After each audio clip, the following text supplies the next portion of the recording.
Hello. What's going on, guys?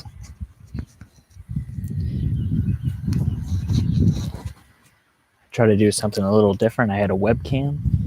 I'm also being quiet right now because the old neighbors are outside. Old Larry and not Larry, his wife. The lapel's on. I had this webcam. I thought it was going to work, and it was going to be a little higher quality video. Chicken crackers. I love chicken crackers. I thought this was going to work, but that's okay. We can just rock out with the old computer, the laptop webcam. We can put that away for hopefully another day. What's up? So today, I have a fire ready. I didn't want to deal with it as much as I did last time. So how we're doing it this time is that I was able to acquire a little bit of a brush, which I've had already, but I was able to compact it down, and then there's one log just holding it all down. That will have, a residual fire. I have more logs back there, but then we can throw the rest of the brush on there as it gets lower. And we won't have to worry about it so much. We should be able to light this once. It'll go up, get crazy, and then we'll have a party. I guess we can post this up a little bit, get people in here if they want to be in here. Everyone say cheese. I know my cousin Sean's going to say I look like a creepy dude with my... I don't know. He just said I looked creepy last time. Cheese. I would be a little more boisterous if the old neighbors weren't out right now, but they'll go in soon. They're old. I respect Larry too much to look like an idiot in front of him. Do I sound good right now? Is this sound quality okay at the moment? Anyone in the chat who would like to respond to that?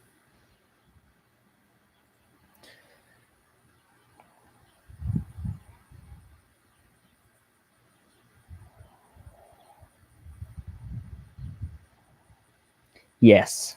Yes to chat quality. I like to hear it. And I'll be a little louder once they go inside.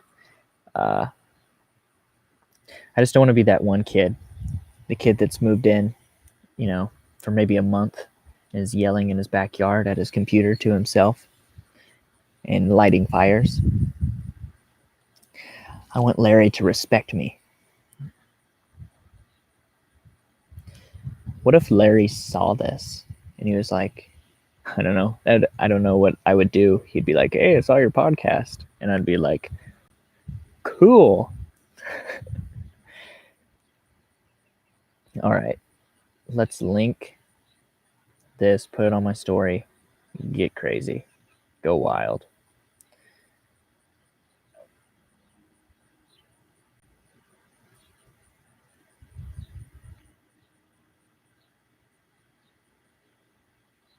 Promote you on Discord. Oh, promoted you on Discord. Hey, thanks.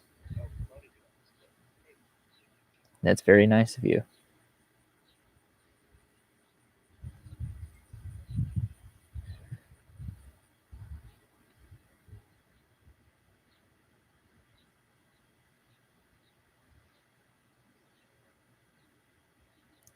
Does anyone know if the Snapchat link on my Snapchat worked? If when you swiped up, it would actually go?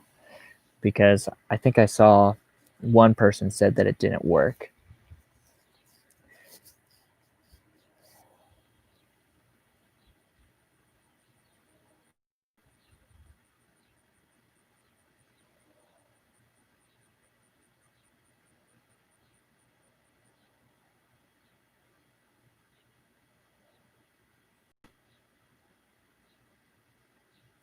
Ooh, those are some nice looking chicken crackers.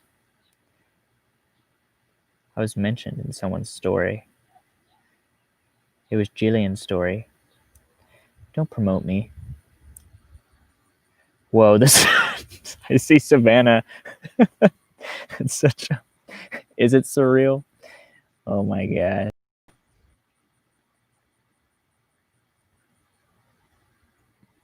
It's surreal. That was so weird. I saw my face. It didn't work. Don't see a story with it. I just posted it. And yesterday it didn't work. That's okay. If it doesn't work again, maybe I'll just link maybe my channel. I could try that.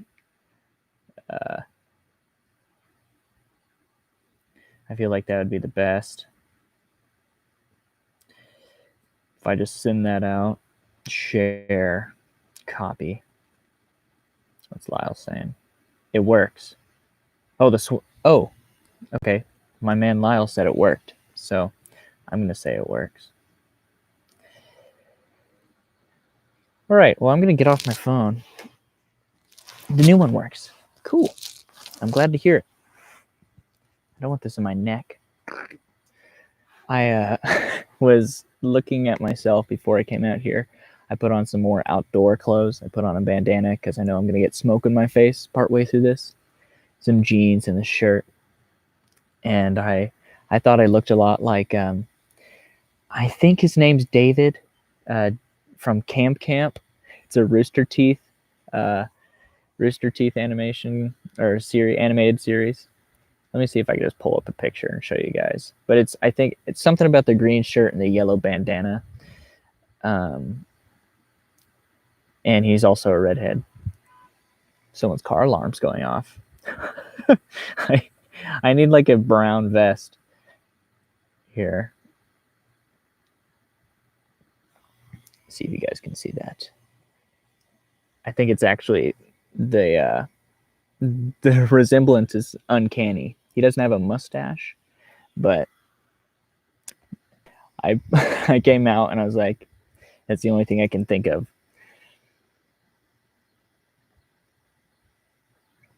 Oh, David from Camp. So we have the lapel once again. I was trying to do the webcam. That was going to be in 720p. I don't know what this laptop is rated for camera quality, but it's not bad. I watched it back, just a few minutes of it, and it wasn't horrible. There was parts where I think the white balance was getting a little crazy, or it was just adjusting to the light of the fire, and there was just a red glow around the frame. But it went away after a bit. But I saw that I didn't have very good lighting, so I have the same light I have last time, but I also got a desk lamp that is really, really bright. So I'll have that for when it gets really dark. But I'm guessing the fire is going to be, it should continue throughout the night. I don't know if it'll last all night, but that's why I'm not starting it yet. I'm gonna wait till it gets dark because I won't have to mess with it. I'll just put my lighter down there. That's the sound a lighter makes. It's like little neck snapping. It's like you're tearing into chicken wings. I have a good bit more of topics, but they're not tips or like life advice. They're just more opinions. Just me talking about things. So topics. What's up, Jada? I'm glad you can make it. But it shouldn't be as, I want to keep away from politics once again. You guys, I know they're watching, but literally the day after I was talking about like everything on the last one, on the last podcast, I was even like trying to avoid politics, even though I talked about our election process for about 30 minutes. And also media bias. I was just trying to stay, away from politics. And then the next day, it's like, oh, I see you had an opinion. Well, let me tell you why your opinion's wrong and mine's right. And that's fine. That's what America's all about, is opinions. But this time I've made sure to avoid politics as much as possible. Because I don't want it to be like that anyway. I don't want to be the one dude that's just like, you guys should listen to my opinion because it matters more because I'm putting it on the internet. Like I said last time, no one cares about your opinion on the internet. That's the thing. It's a dad talk. Dad talk always leads to politics. I have no doubt that we'll talk about like a single bit of politics this throughout the night, but I'm going to try and avoid it. I'm going to try not to talk about the election process again. Is this something I learned from last time, though? Not learned, but I just got reminded. I was saying about EMS workers. I knew of the word paramedic, but I completely just blanked on it. And maybe I thought it was like a separate category, and I mostly meant like everyone. What if I want to know the election process? Go back to the last podcast. I actually wanted to go through it and put timestamps for like all of my talking points.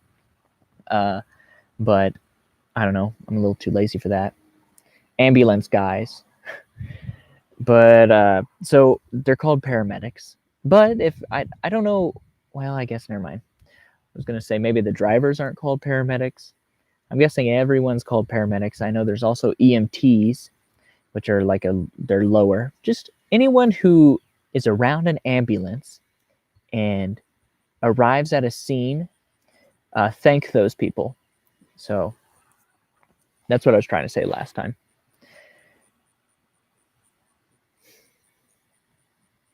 Ambulance guys. I think that's all the corrections I had from last podcast because I'm basically perfect and I didn't make any mistakes. That's a joke, everyone. Or is it?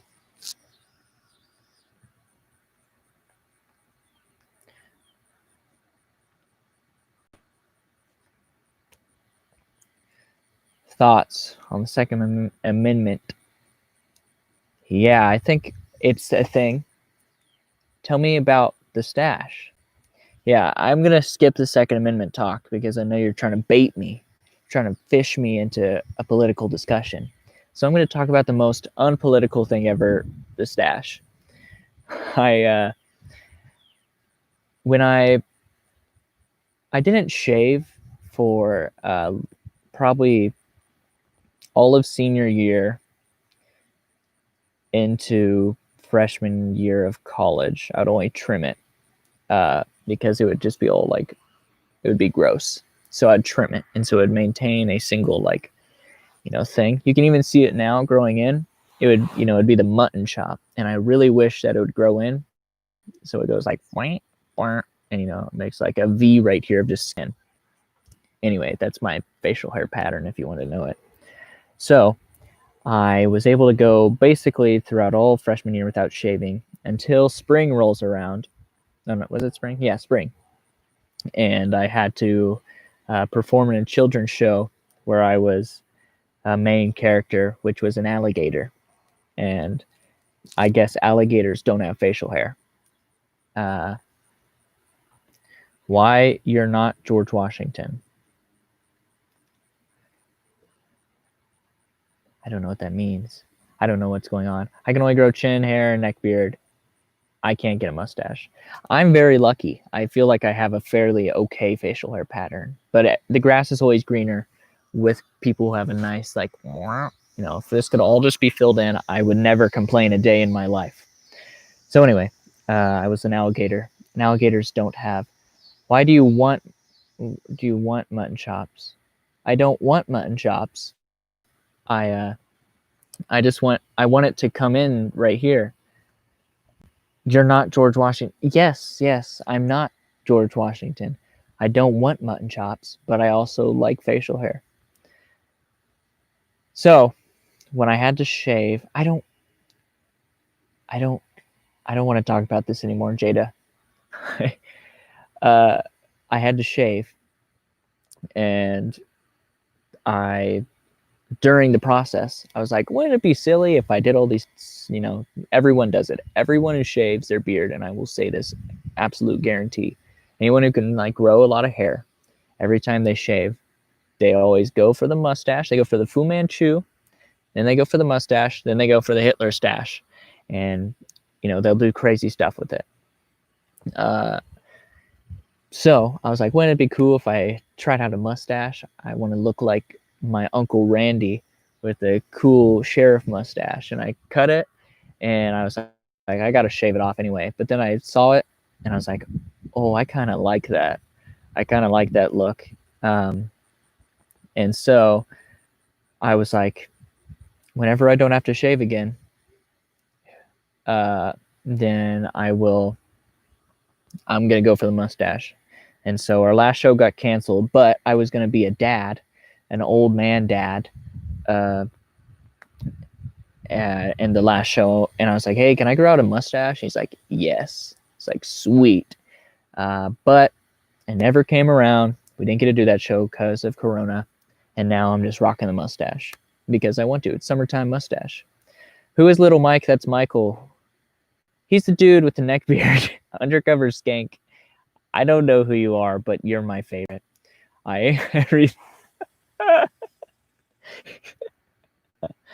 He's Michael. He's the top salesman at Sutherland's. He runs that wood department with his iron fist. Wait, so who's the undercover skank? I don't know. I don't know everyone who's in my chat. They can do whatever the hell they want. They can be named whatever the hell they want. No. Don't just throw people's names out there. Don't just dox people. Anyone can see this. Anyway, that would be kind of funny if it was her, though. Yo, shout out to Sutherland's. Hey, Sutherland's is a good place to go. I think that it's like a better Menards, and it's way better than like a Ace Hardware. But Sutherland's is a good place to be. Dude, the customer literally said I was the best cashier they ever had this morning, and it made me smile. It's kind of creepy. This is how I imagine that conversation going. Oh, thank you for helping me with these bolts that I needed. You're such a passionate customer or passionate employee. I love you. And this is what Mike does. Thank you for coming to Sutherland's.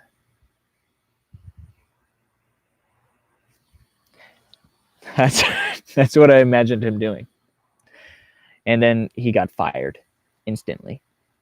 They were like, actually, we looked at the security cameras and it looks like you did a very scary smile. And they actually did a survey coming out of the store that said, I don't want to come back here because that man smiled at me. He had a craziest look in his eye, and he said, let's get it on. Whoa. Okay, Sutherland's is a nice place. Ours is cheaper, but Sutherland's is good. Okay, we got a lot of hot takes on our hardware stores. Actually, my boss is on vacation right now, so I can't be fired. That's probably BS. If you did something crazy, I bet you could be fired in less than like 30 seconds. And neckbeard is a personality trait, Mike. I guess so. Neckbeards are a wide range of people. It's the people on the internet. Oh, thank God that air conditioner shut off. That was so loud.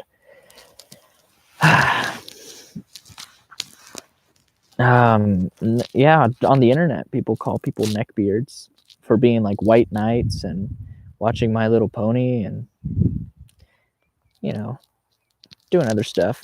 Personally, Home Depot is my favorite. Thanks. I like Lowe's.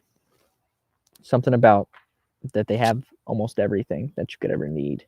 Maybe it's just because I've been in Lowe's more than I've been in the other ones. I feel like that's touching my neck. I don't know. I keep looking at myself.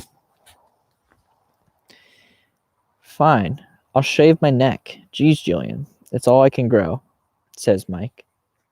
We don't have to shame each other on our facial hair. Caden, sing us a song. That's what Jada asked me to do. I don't think I will. You'll probably hear a song throughout the night. I mostly just don't want to sing a song to think or to have my neighbors think that I'm insane. that boy, he's sitting out in the backyard facing his house, talking to no one, and he just started singing.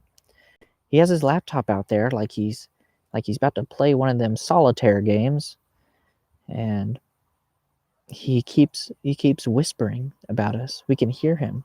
Clearly we can hear him. I don't know why he keeps saying our names. All we keep hearing is Larry this, Larry that. I think they actually went inside.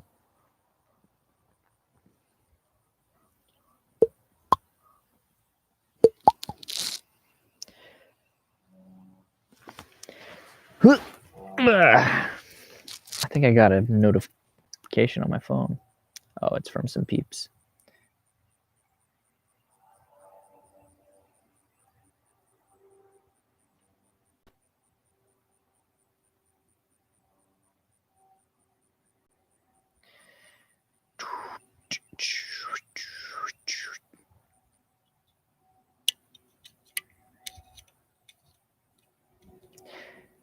Thanks, guys. You're all very supportive of my podcast.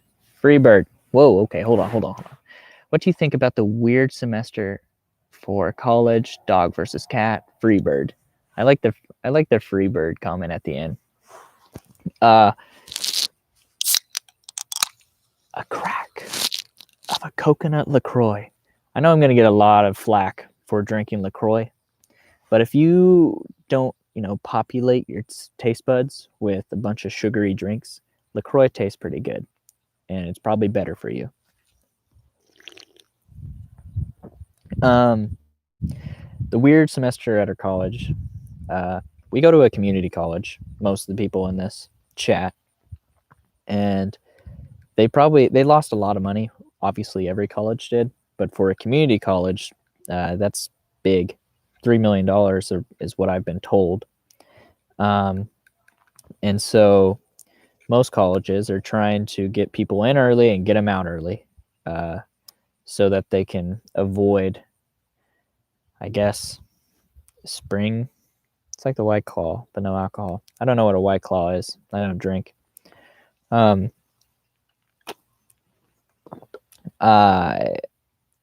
they're trying to get us in a week early, get us a week out. I don't really understand the point of that. I think they're just trying to cut down on people leaving, which isn't going to do anything. I don't know. It's not going to be as effective as they think. Everyone's going the same places. I think if we all wear masks, that will be fairly effective. So, yeah, I don't know. We can't stop, again, we can't stop the economy. We can't stop people doing things because people need to get out and get money, and people need to get out and do things and continue getting educated. The college needs money. Whew, I'm already yawning. I might have to get coffee halfway through this. The college needs money. Kids need money. The kids need to do stuff.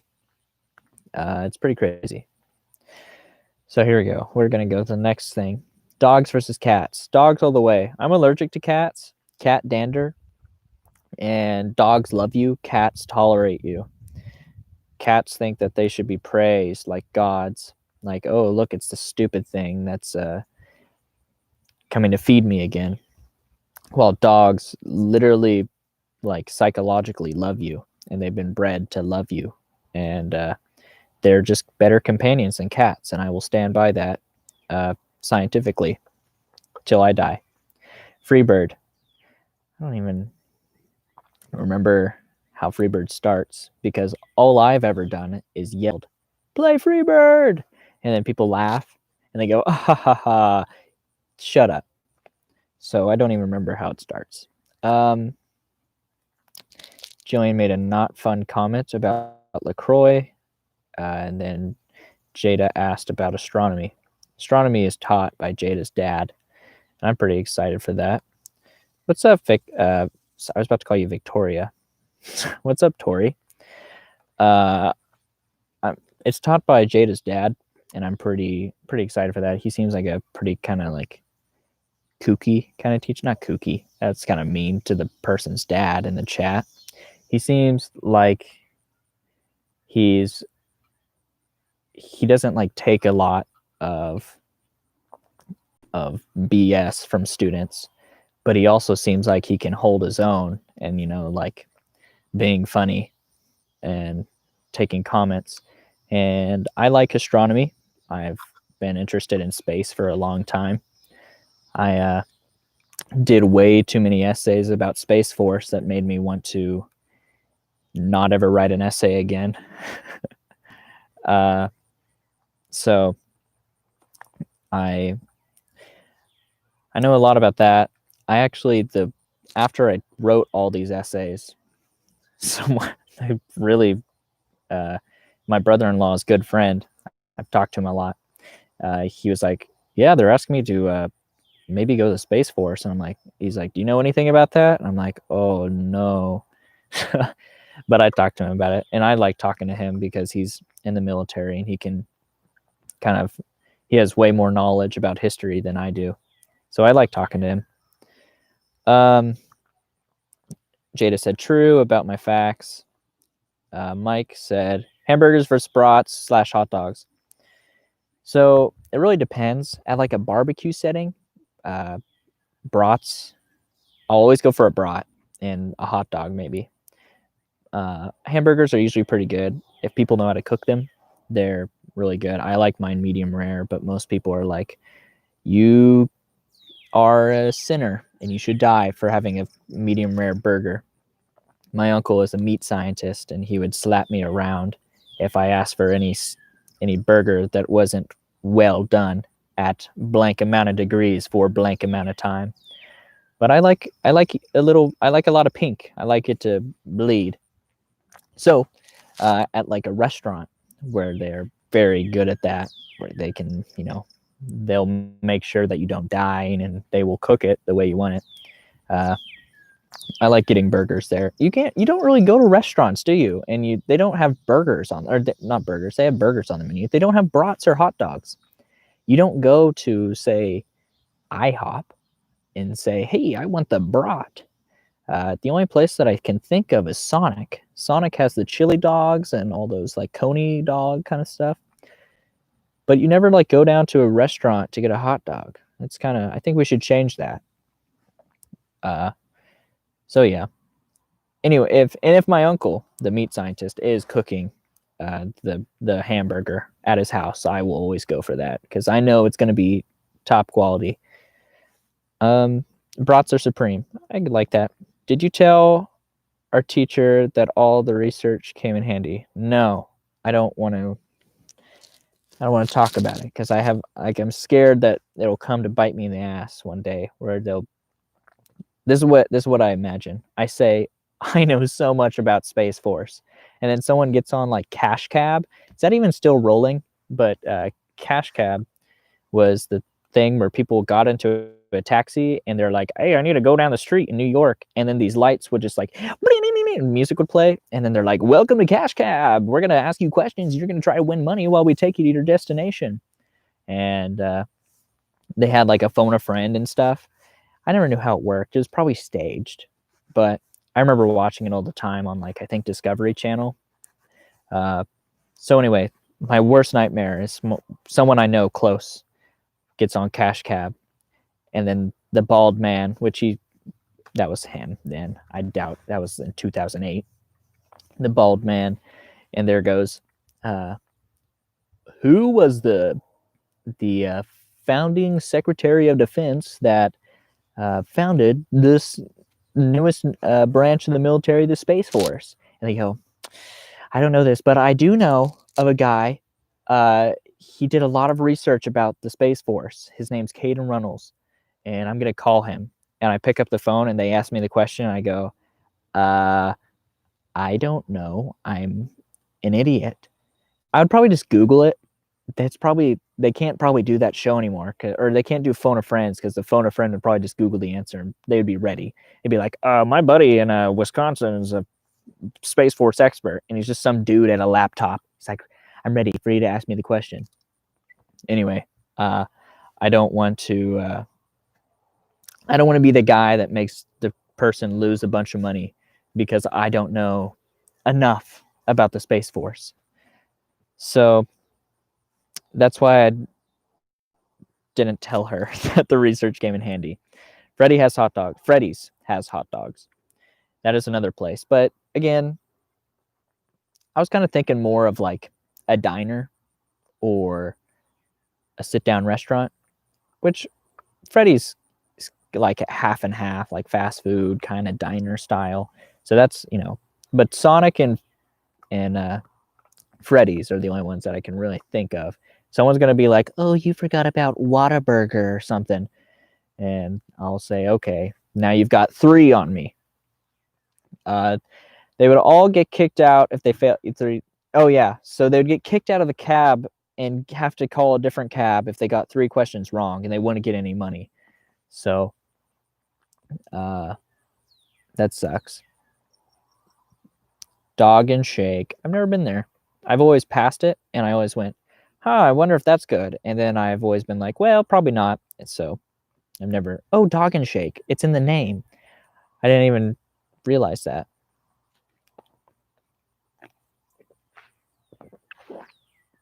Hot Dog and Shake. Well, it's kind of getting dark, but I'm gonna keep waiting.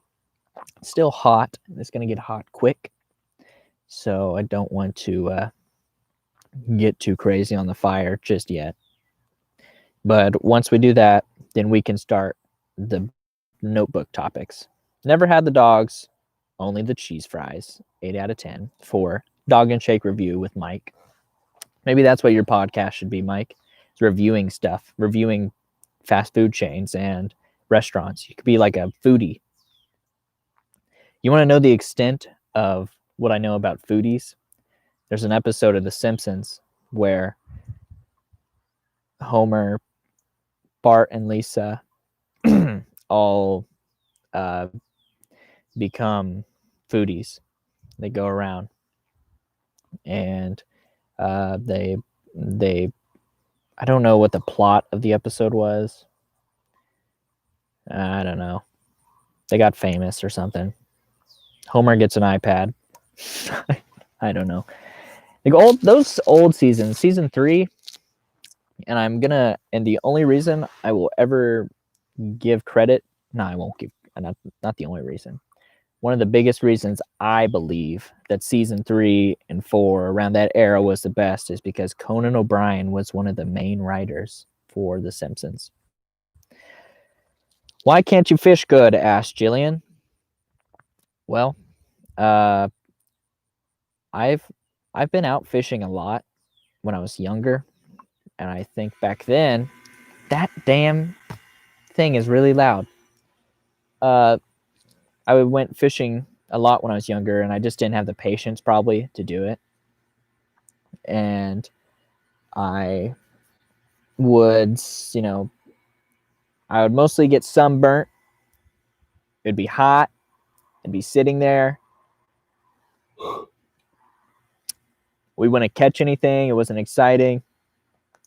Like, the thrill of catching something is always fun when you're just getting bites. You're like, oh my God, it's going to happen. But when I was way younger, I sucked bad. There was this one time where I was out on my boat with my dad's boat out on El Dorado Lake, which is one of the crappiest lakes in the state of Kansas. And that has nothing to do with the story. I'd just like to put that in there. We were out with actually another person. I forgot his name, but it was my dad's friend. And I had this kid's pole that was the Batman pole. And it wasn't like a tiny pole, which I've used a few times, and I almost caught a fish with one about a month ago. But it was like, those tiny ones. But it was like a regular, not a regular, but it was like a fairly good sized pole. And I think, I don't remember exactly what was happening, but we were kind of under some trees, and I had the Batman pole, and I was trying to put a worm on my hook, and they're all slippery and slimy, and I had all the dirt on my hands, and like, let me wipe my fingers off, or flick them in the water, which isn't good for fishing when you go, and all the fish are like, oh, what the hell is that? And, I'm peeking. Is that what you said? I thought when I read you're peaking a bit, I thought you meant like socially. Like, oh, this is probably your best time of your life. I kind of got sad for a moment. Let's put that down a little bit. Let's try that. Anyway, so I try to wipe my hands off in the water, and my hands were still slimy and wet, and it was this rubber pole, like the rubber grip of the pole, and I go whoosh, and it flies off, and it goes plump, flaps in the water, and I just watched it. I'm not gonna jump in after this Batman pole. And my dad was like thinking about, like, it floated for a second, and then it was like, and then it sunk down like the Titanic. And my dad was thinking about jumping in, and we're like, there's no point. I'm not doing anything anyway. So I stopped fishing after that. I think that traumatized me, and I never processed it correctly, and so I didn't really fish. Recently, the most recent time I fished was in Beaver Lake on my meat scientist uncle's boat. And that was when I used one of those tiny poles. They call it the Snoopy pole, but it's Mickey Mouse, I remember. And we were just sitting on the back of the speedboat, where, it's like a really nice boat. It's not a fishing boat. Obviously, any boat's a fishing boat, but we're sitting on this nice boat. It's a nice day. I'm trying to get a little tan, and we had like our feet in the water. Like, we weren't really trying to catch anything, so it was just nice to hang out. And we were actually like getting bites, and I was like, this is exciting fishing. I like this fishing. So that's the only fishing I can get behind. There's a fly in my face.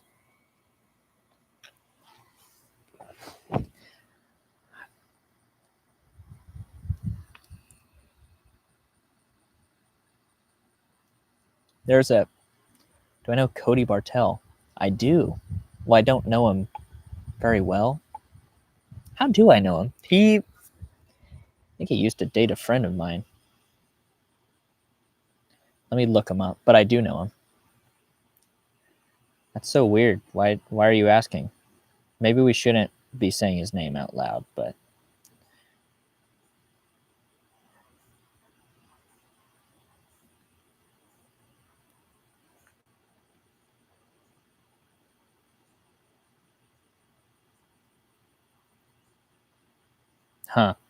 I think so. I do know him. I never like talked to him that much, but I think he used to date a friend of mine in high school, unless I'm mistaken. So then don't take my word for it.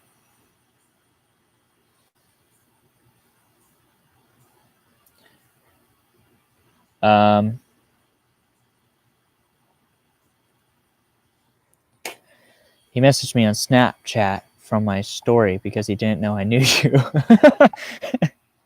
Yeah, I know him. He was good friends with my other friend Lyle, I think, if I remember right. But say I swear. Dang it. But yeah, we used to. I talked to him a few times. It was back in high school, but I haven't stayed in close contact with him or anything. But that's cool.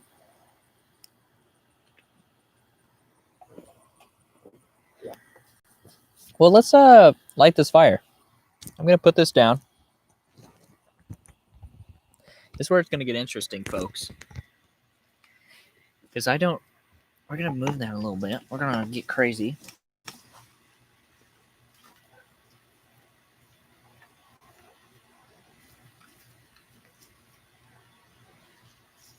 This is like really condensed. Like, every bit of this. He said he's been a friend of some of your friends. Yeah. Lyle in the chat.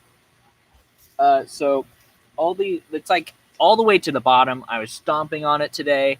It's a compact mofo. There's a lot of leaves, so I have a feeling it's going to get up. So I'm probably just going to take the lapel, let it burn out, just maybe be behind the camera if anything. And so just to let it make sure it doesn't get too crazy, because this is a lot of wood and leaf. So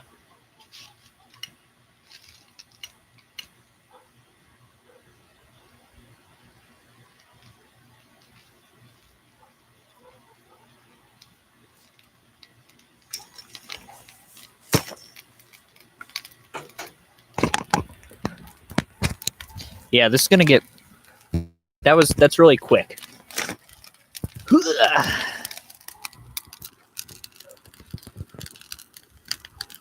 Gonna let that burn. This is gonna get bad. Not bad, but it's gonna get hot. I'm actually gonna move back because the wind is blowing our way. So I'm gonna put that there, pick up my drink, move you guys back.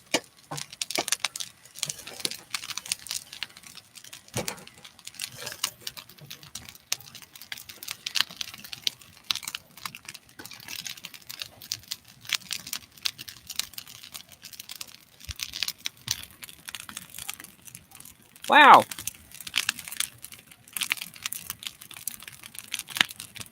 I'm also gonna move this bench.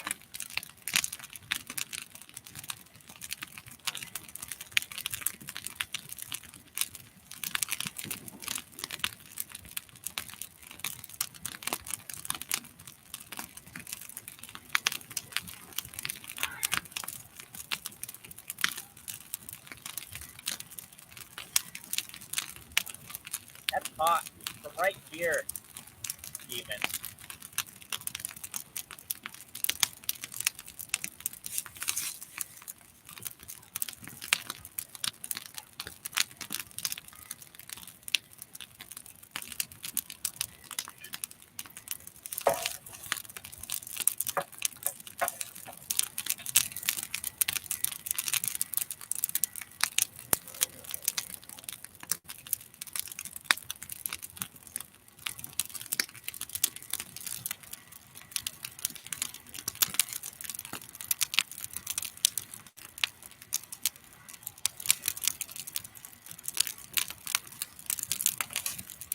Oh my goodness gracious.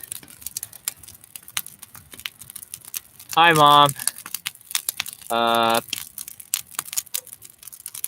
house isn't on fire.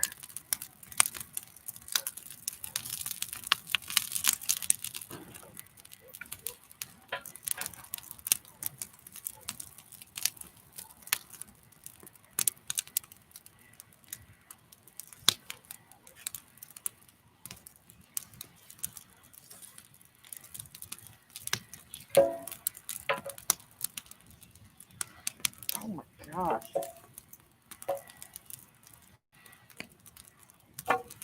All right. It looks like it's really big on the what's that called? The stream. But it's actually, I can see it in more detail. Really, I can feel the heat in the living room. Yeah, we don't want to talk to you anymore. I can see inside there, and it's actually burning down. So I don't actually have to worry about it. And it's all pretty condensed right now. But I don't doubt you can feel the heat in the living room. Well, let's get started. Okay, bye. So, when I was writing these, I'm going to also turn on this light because I already looked washed out. When I was writing these, I totally had a headache. And so I got I was very, oh crap, it's knocking over stuff. Look at that lighting. Anyway, I was in a ranty kind of mood. I was just mad because I had a headache. So some of these are mean, and I'll kind of bring them down. I won't roast people. But the first thing I wanted, it kind of had a theme in the beginning, and from there it de-escalated. But at the beginning, I wanted to talk about kind of acting experiences in the movie industry. And the first thing I wanted to talk about is snobby actors. And if you guys remember the Golden Globes, where Ricky Gervais pretty much said to everyone how stupid they were for being so snobby about their performances and their awards. I'm not in frame. Oh my gosh. It's hot. That was I really appreciated his. He's not like I appreciated his sentiment, and I was like, yeah, that's a good message. You aren't better than the rest of us, and you should be able to take a joke. But at the same time, Ricky Gervais is not. He wasn't doing something like Brave.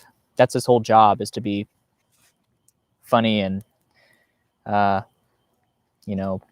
witty, and to kind of get controversy. Most of his career has been controversial stuff, so it's not like he did anything out of the ordinary.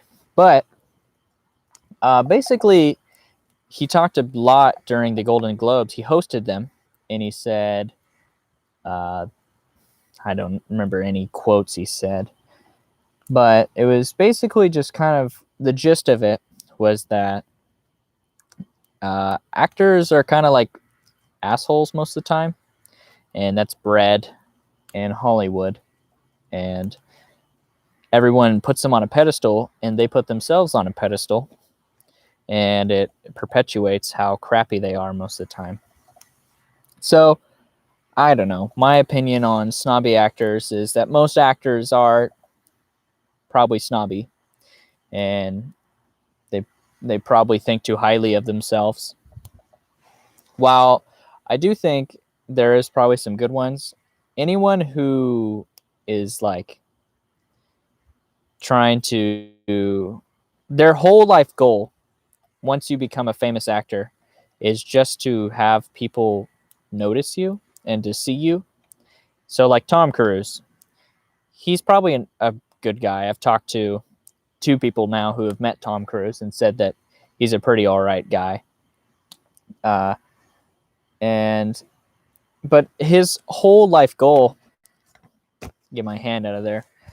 His whole life goal is now, being a multi-millionaire, is to have people see him in movies. He can accept and decline any project he wants, and he can probably do whatever the hell he wants. He doesn't have to act anymore. But they get this, everyone has their ego, actors especially, and so they really want people to see them. So name any actor and you can say something bad they've done. You can name a lot of good actors too. A few off the top of my head that are fairly humble people are people like Tom Hanks and Chris Pratt, and let me think of another one.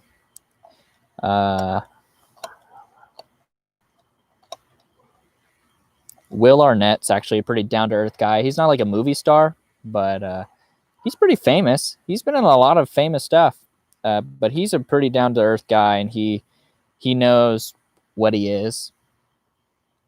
People who are self-aware, I think, is what's... You know someone is smart. That sounds stupid. You know someone's smart when they're this.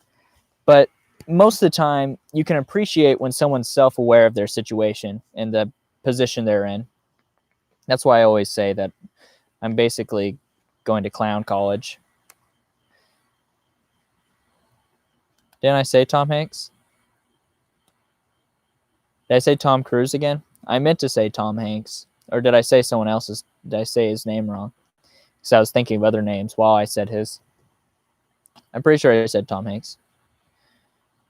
But Tom Hanks is a really down-to-earth guy. But anyway, most actors are kind of crappy. But, that's just the industry they're born in.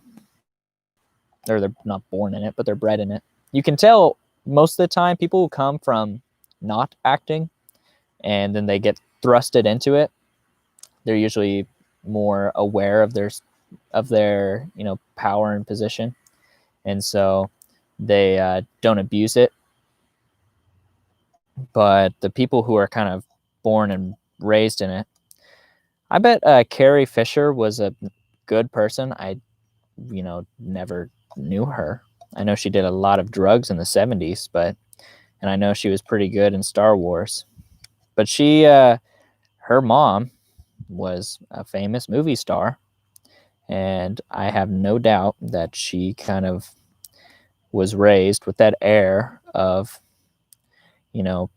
I'm a famous movie star. People look at us when we go out to eat and they want our autographs. And so that's I don't have a lot to comment on that, but that was just famous actors, that kind of stuff. Here's another thing.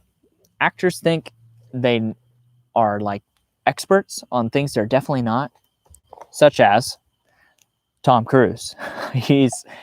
Or not Tom Cruise.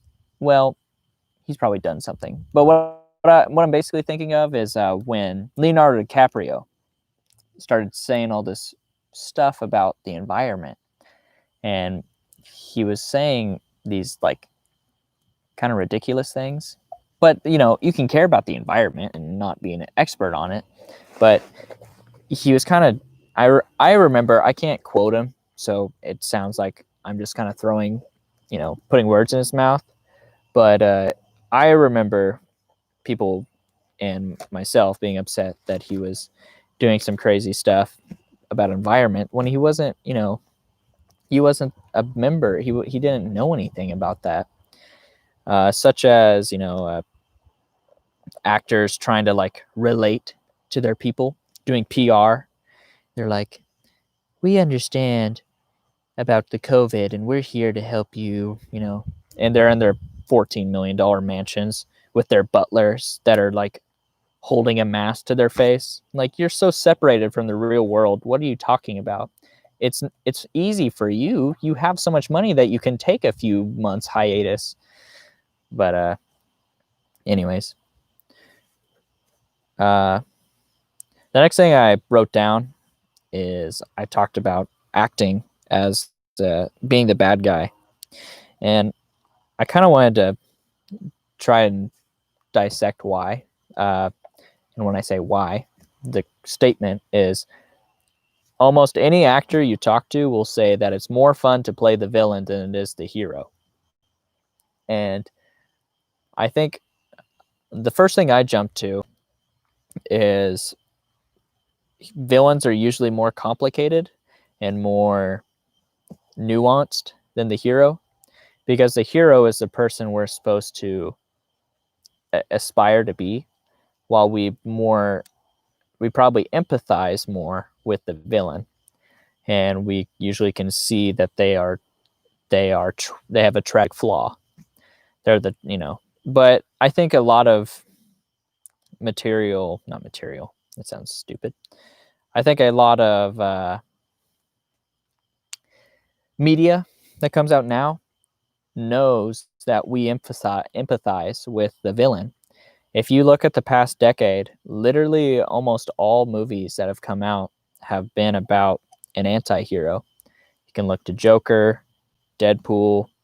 I'm going to run out of them right after the third one because I'm going to take too long to think about it. Joker, Deadpool, Birds of Prey, Suicide Squad. See, I got 4. Keanu Reeves, yeah. Well, Keanu Reeves is a good guy, but you're talking about John Wick. John Wick is an anti-hero. He's not like the good guy. Trying to think of the bigger movies that came out recently. Fast and Furious, most of them are pretty Keanu Reeves. Oh, you're saying he's a good guy, but that helped me. Keanu Reeves, John Wick, that's an anti-hero. Keanu Reeves, to just jump back, he's also a really wholesome guy and he seems down to earth. But his life is very tragic. His like wife and kid died, and all this like crap has happened to him. Like you kind of feel bad. Venom, that's another good one. That's an anti-hero. So you guys are helping me. Despicable Me, I guess so. That makes sense. Despicable Me is an anti-hero. Yeah, you empathize with the villain. I guess you're right. There's nothing wrong with Despicable Me just because it's a kids movie. People empathize with the anti-hero, and so most media now is focused on the bad guy because the bad guy is so much more intriguing than the squeaky clean good guy. You mean John Wick from Fortnite? Yeah, basically John Wick from Fortnite. John Wick 1, 2, and 3, all from Fortnite.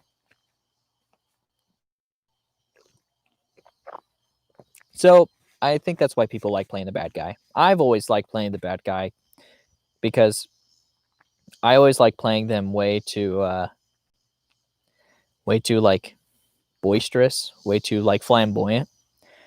The role that I wish to this day that I still could have got in a play. Jack Sparrow's Is Probs even an anti-hero? Yeah, Jack Sparrow is definitely an anti-hero. He's a pirate. Pirates are criminals. Yeah, that's exactly the kind of thing that. Oh, there's a bug on the screen. I thought it was on my arm. Remind me in 45. Okay. Sorry. Michael asked me to remind him something in 45 minutes. So I'm just going to set a timer on my watch, and everyone can remind Michael in 45 minutes what to do. Oh, that's not right. And I would say about a minute has passed. So we're going to go with 44. 44 minutes. All right, start. Okay. So the one role that I wish I got was it was in high school. And it was senior year. It's actually the last role that I'd ever play in high school. What? Yes, stop saying anti-heroes. We get the point. But Megamind is an anti-hero. And that is a movie that is, portrays an anti-hero. The last play I was ever going to be in, there was a role that I read for, and it was made for a female, but the way I played it is that I was like a over the top, basically Goblin King from The Labyrinth, basically David Bowie. And I basically played him like a very melodramatic, like very dramatic, very I think I may have given him like a kind of Austrian kind of upper high pitched voice. And I've loved every second of my read through of it. And even the director was like, maybe we could switch around the roles and blah, blah, blah. But it never happened because the other role was Seamus the Leprechaun.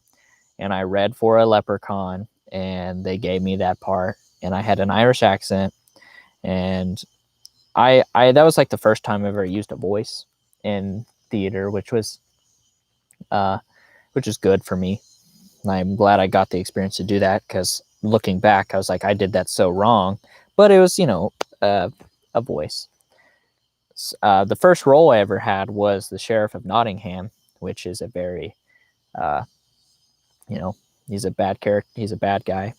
And I wish so much that I could go back and redo that play with the knowledge I know now. Like that'd be one of the best.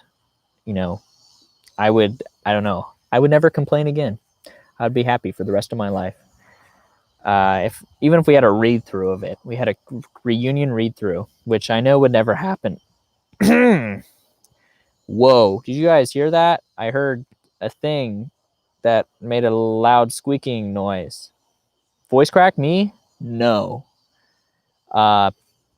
Anyway, the read through would never happen just because of dynamics of the actors. Actors are all so crazy that it would never work just because of who they are. So anyway, people playing bad characters. I would love to play a villain again one day. A lot of the plays we've been in, let me think.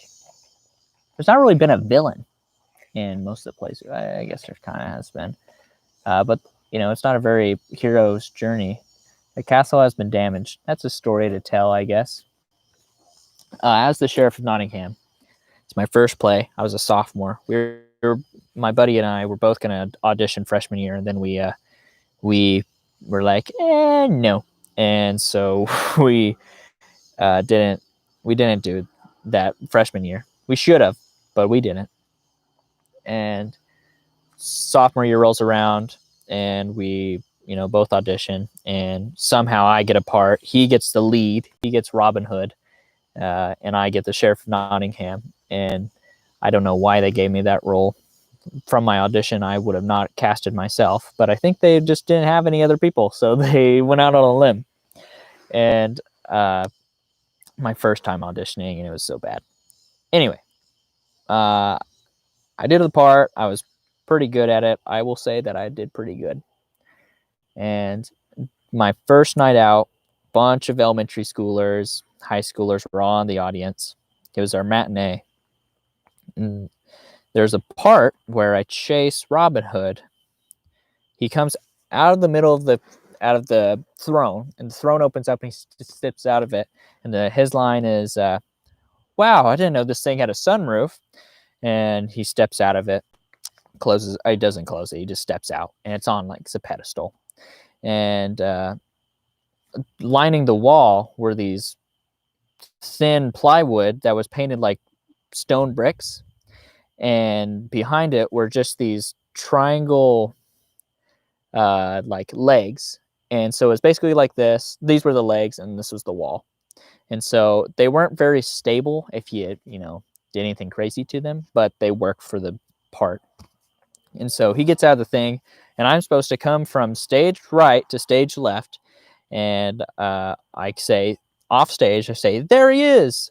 And I'm supposed to run onto stage, chase him, and go the other way. So I have this rapier that me and my buddy made for the play. And it's stuck in my holster because I didn't want to take it out. But it got stuck between this heavy curtain and the wall. And I was like, I probably can push the curtain out of the way, and it'll go with me. And so I'll come up and I'll run. Well, come to find out, the wall is much weaker than I expected. And the wall comes down, legs sticking up, and I'm out on stage because I kind of ran with it. And so I'm out kind of right out on stage. People can see me, and it falls right next to me. It goes whoosh, whoosh, and there's like a beat of silence. And I'm like, I don't know what I was thinking in my head, but I just was like, go with it. And I said, "The castle has been damaged." And I run off, and all the little kids laugh at me. And off stage, they're like, "What the fuck did you do?" And I was like, "I don't know." And so people thought that was part of the play. The little kids did, and some high schoolers did. But sorry, I threw you guys off me. So I come back out. The wall's down. There's no point in the time where we can be like, "Okay, everyone stop. We got to put up this wall." So I come back out a different scene, and King John, which is another good friend of mine, he looks at me, and we're talking about something, and then he points down to the broken wall we're standing right next to, and he goes, "Did you do this?"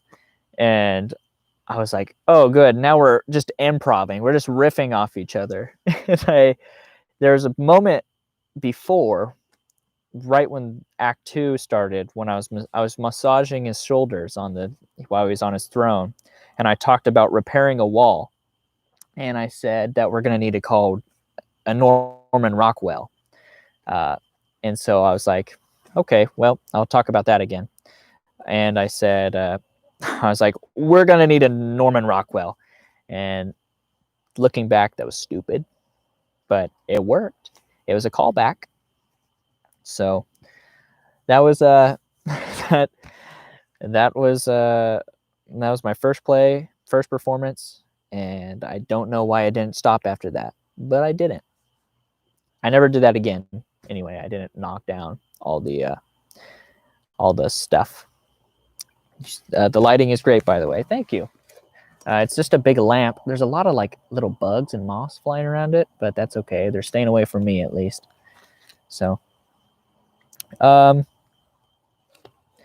before we start the next one, I'm going to put the rest of this wood on because we're almost out. You have the permission to tell my embarrassing stories. McDonald's after party cut. Okay. I got 3 stories to talk about before we come back. Or when we do come back. So you guys chill out here. This won't take very long.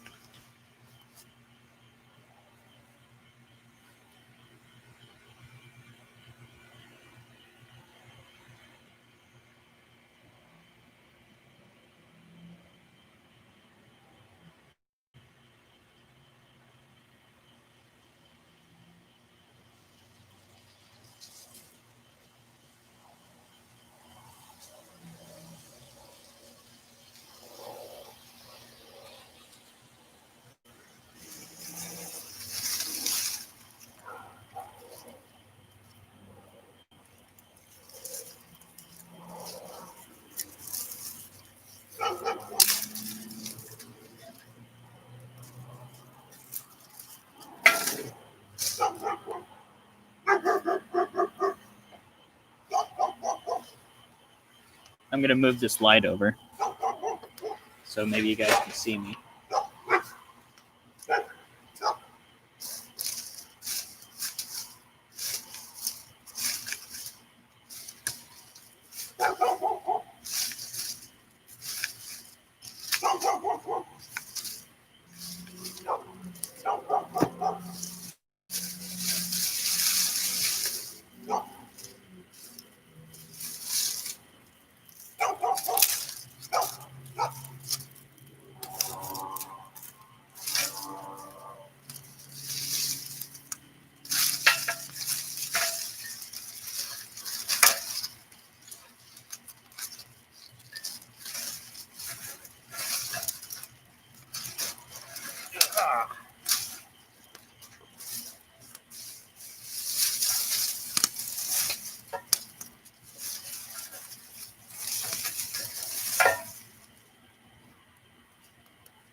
Okay, that's going to go up. I already know it. So I'm not going to do anything with it. God, there's a lot of bugs on this. I'm probably going to leave this out here tonight. I don't want to take that back inside. Yeah, those dogs suck. They like to bark at me all the time. Okay. Where we left off, I think I was going to talk about Mike's embarrassing stories. They're not all embarrassing, but they're pretty funny. Mike and I went to college. We went to high school together. And so let's see. So we had a lot of experiences together. We're going to start with the McDonald's one. So Mike and I were both in a computer, like, it's called video productions. And basically we would make videos. Our teacher was pretty relaxed, so we would make whatever the hell we wanted. And maybe it'd be around a guideline of like, make a commercial or make this or make that. And we would do whatever we wanted. That kind of influenced me to do, like, follow my career path I want to go, is that class. I took it 2 years in a row. I didn't have to, but I wanted to.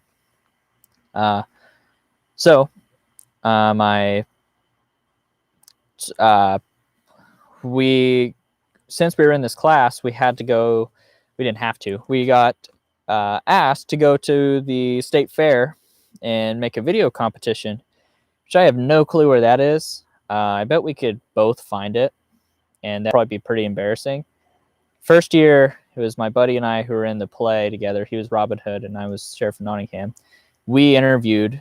We'd be a tag team, and we'd interview people. And looking back, I was like, well, it kind of wasn't a good idea, but it was fun. And the first year, Mike, did he go? I don't know if Michael went the first year, but the second year he did go because he was our main editor. And so we went out, filmed everything. We brought it back to a bus. You're the B-roll guy first year. Second year we went. So we were all seniors. He was our main editor while we once again teamed up and went out and interviewed people. This story has nothing to do with this, except when we were coming home and we wanted to get dinner and we stopped. It did happen the first year? Okay. Well, it happened the first year, apparently. Oh, yeah, because, okay, yeah. First year, we go and we're coming home for dinner and we stop at McDonald's on the way and we all get whatever we want. And my buddy who was interviewing with me said he got his order. And after we all got our food, they say, hey, we repeated an order. Would any of you like free food? And Mike was like, yeah, I'll take some. And they bring it out. This lady brings it out. And we're all sitting at the table together. And she sets it down. It's free. And she goes, she says, have fun. She goes, have fun. And Mike says, you're welcome. And they walk away and everyone has like 3 beats of silence. And we're all like, what just happened? You said have fun? She said have fun. And you said you're welcome. And there was such a, I don't know, it's such an awkward experience. Everyone's had that.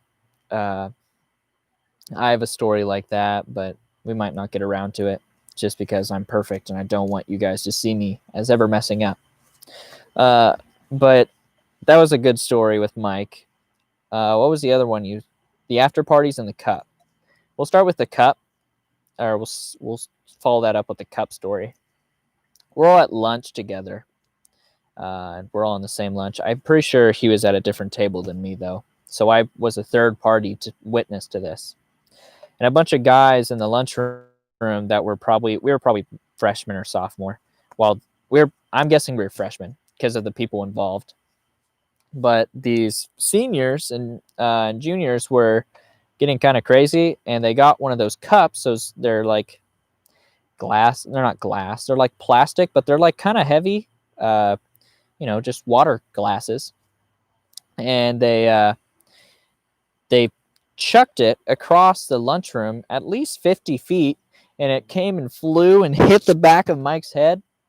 And when someone drops very hard plastic, when someone drops the cups, which happens a lot, everyone in the lunchroom will clap.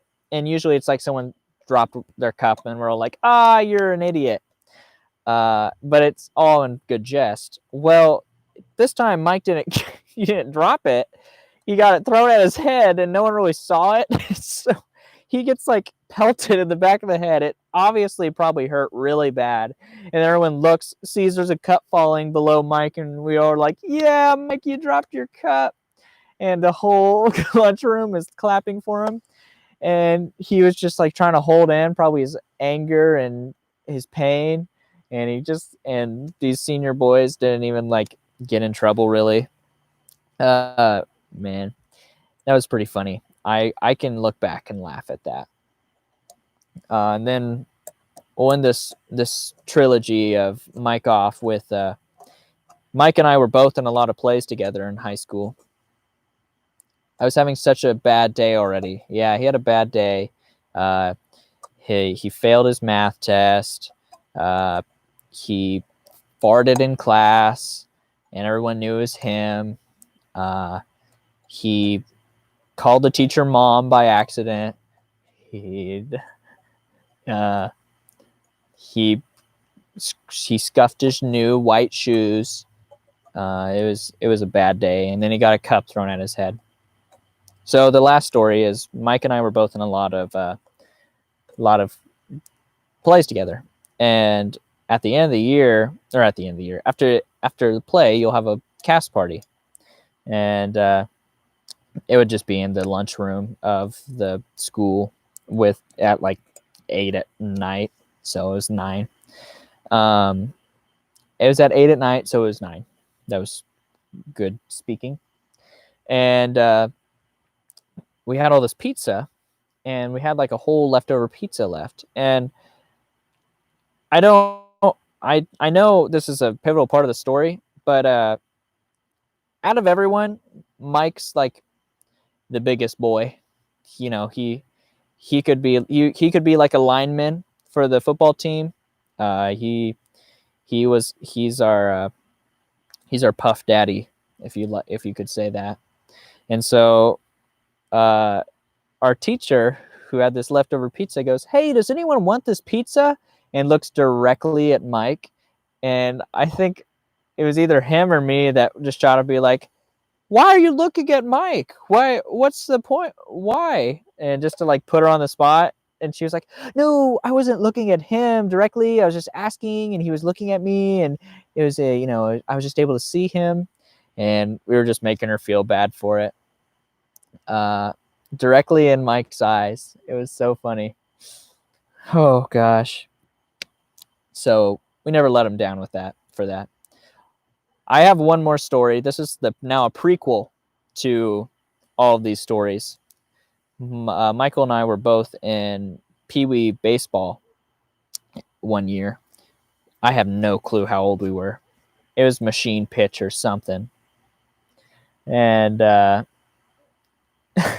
my dad was in the stands, and Michael's up to bat, and someone yells, "If you hit this ball, I'm gonna buy you a cheeseburger."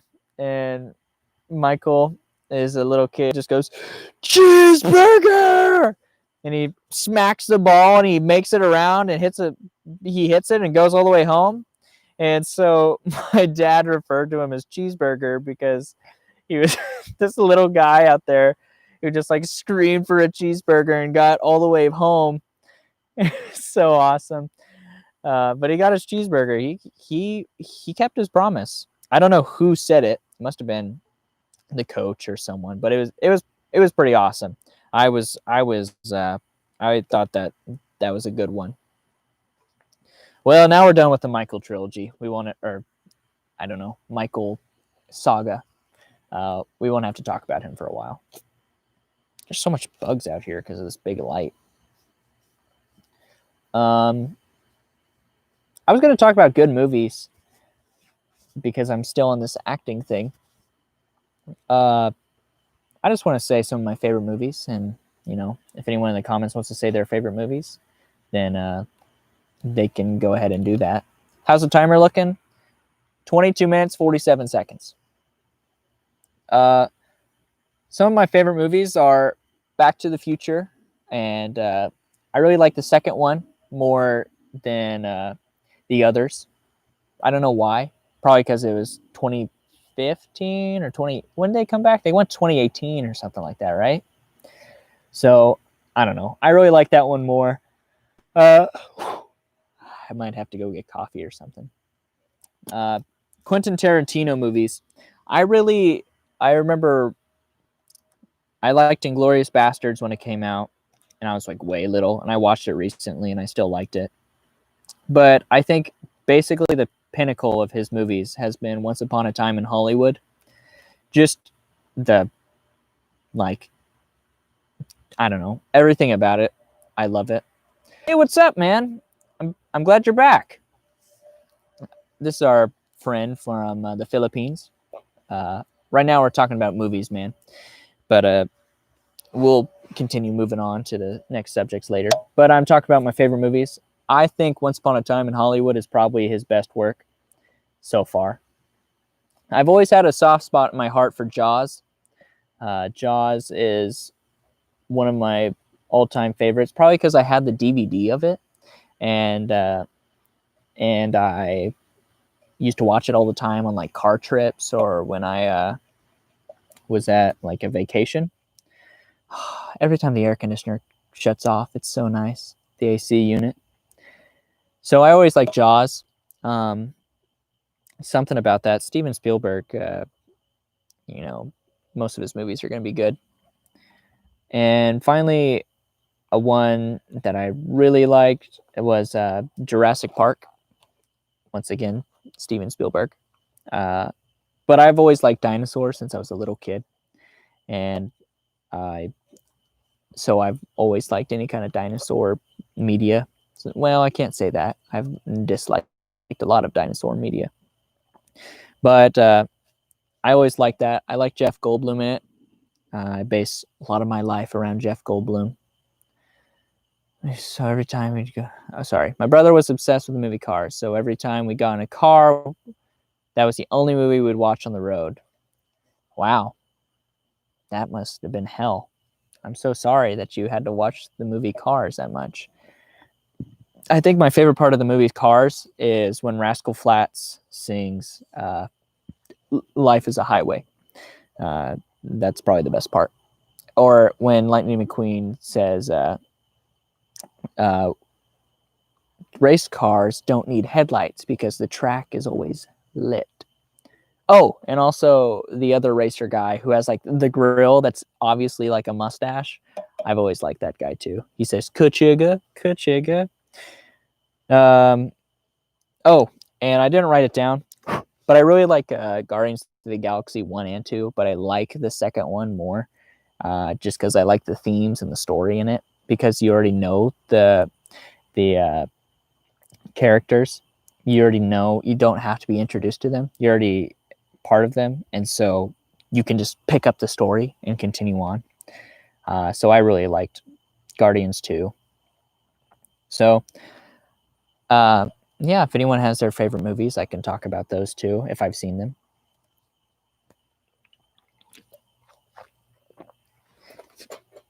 I'll try and light this fire. I thought it was going to go by itself because of all the embers. Do different countries have the movies the other countries don't have? It depends on their movie industry, right? I'm not going to speak for the Philippines, but Hollywood is obviously one of the biggest movie producers. And then there's like Bollywood, and then there's China, Chinese film. But America makes most of the movies in the world. While Jillian goes on about every single Tom Hanks movie, I'm going to light this fire.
Come on, player.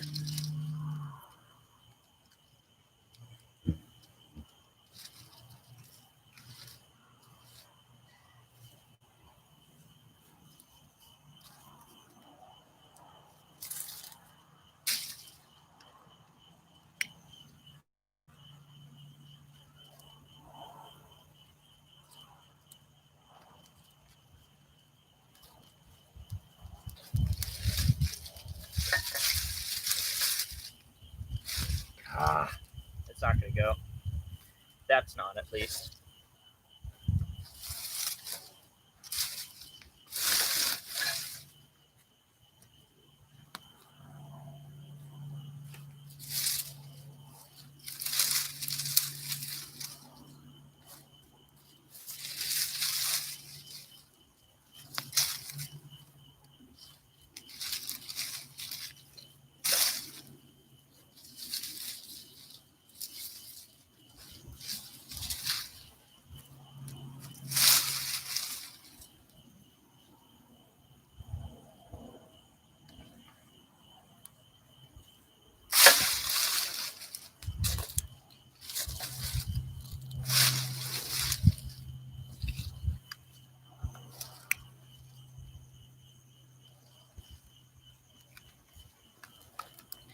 Watch this, guys.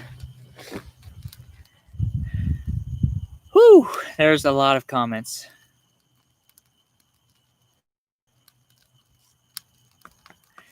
All right, let's scroll up. Okay. The 3 Captain movies, Tom's in. Oh, sorry, my mic's not on. That's going to get hot, so I might move up towards you guys in a second. 14 minutes, 30 seconds on Michael's timer. Forrest Gump, 3 Captain movies, Tom Hanks in, yes. Talks about, I mean, here Hollywood is very strong. Every Hollywood movie is shown in theaters unless it's anti-religion. Turner Hooch, Castaway. Because I remember the Da Vinci Code being blocked here because the church didn't like it. Saving Private Ryan, big. Have you ever watched Studio Ghibli movies? Ponyo, yeah, so that's Studio Ghibli, Beautiful Day in the Neighborhood. I watched The Grave of Fireflies. The movie made me so sad. Sleepless in Seattle, Toy Story 1 through 100. The fire's getting big. A League of Their Own. Oh my God!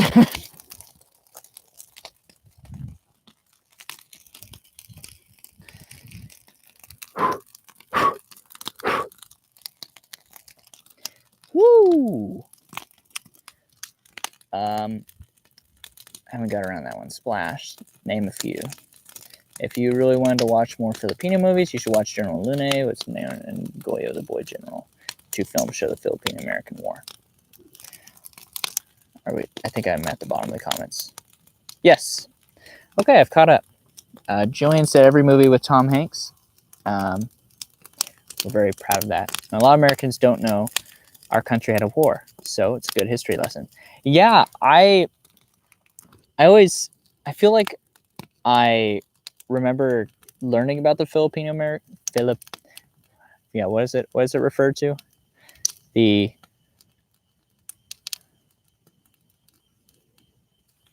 Now I'm blanking.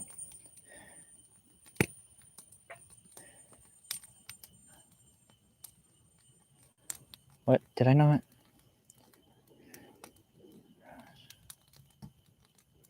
Oh, the Filipino-American War. Yeah, okay. Filipino-American War. That was dumb of me. But I remember learning about that, but I'm blanking on what exactly it was about, because if I had to guess, yeah, the Philippines are very American now. Greatest American War hero is watching tonight. Oh my gosh, Soldier Man Mike is in the chat tonight. Could if he has any words to enlighten us about his time in the field, then please enlighten us. No, the Filipino-American War, I don't know why we did it. I completely forgot. But all I know is that we screwed over the Philippines, and now the Philippines are basically like a second America, and they basically get educated about all of America's happenings. But we don't really help them out a lot because we're Americans and we suck sometimes. I mean, us colonizing isn't bad for the area. Well, most people don't like being colonized, Michael. I'm going to take a stance on that, and I would say I think we should leave countries alone unless they are, getting beat up. That seems a little political. Oh, yes. You bought it. Yep. It was a good strategic point in Asia. Okay. That makes sense. We're all about our little puppet states where we can have a hand in whatever goes on there. But I want to write those movies down because I want to watch them. We have General Luna, and I think that's Goyo, or yeah, that's the way I would pronounce it, but I don't know.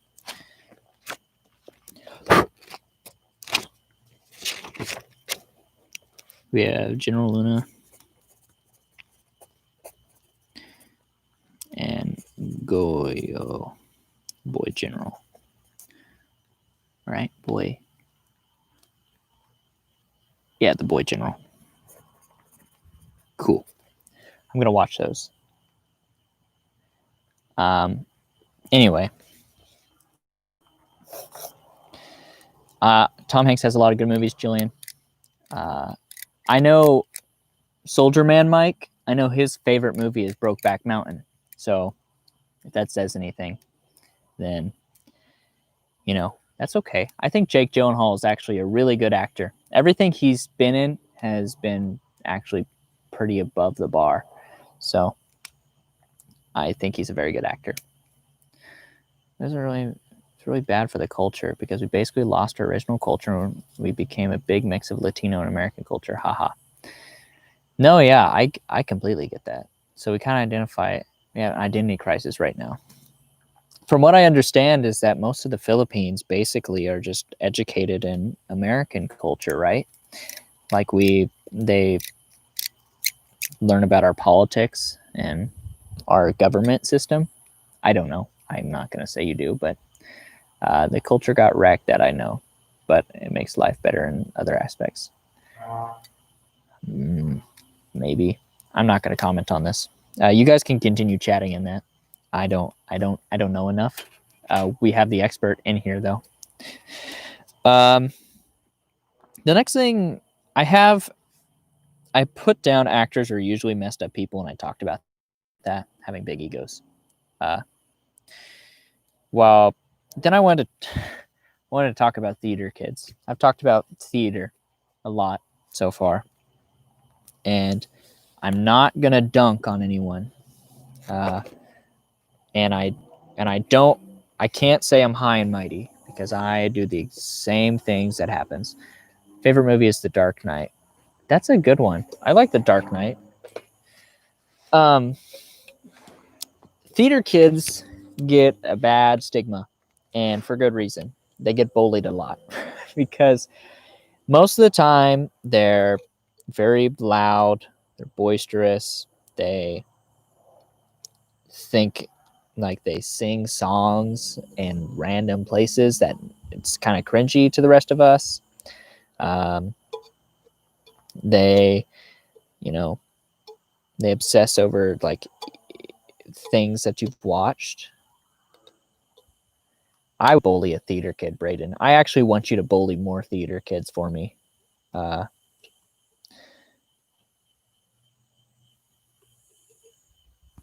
Anyway, sorry, I read the next comment. Well, tell your friends that you're friends with some Americans and get some points.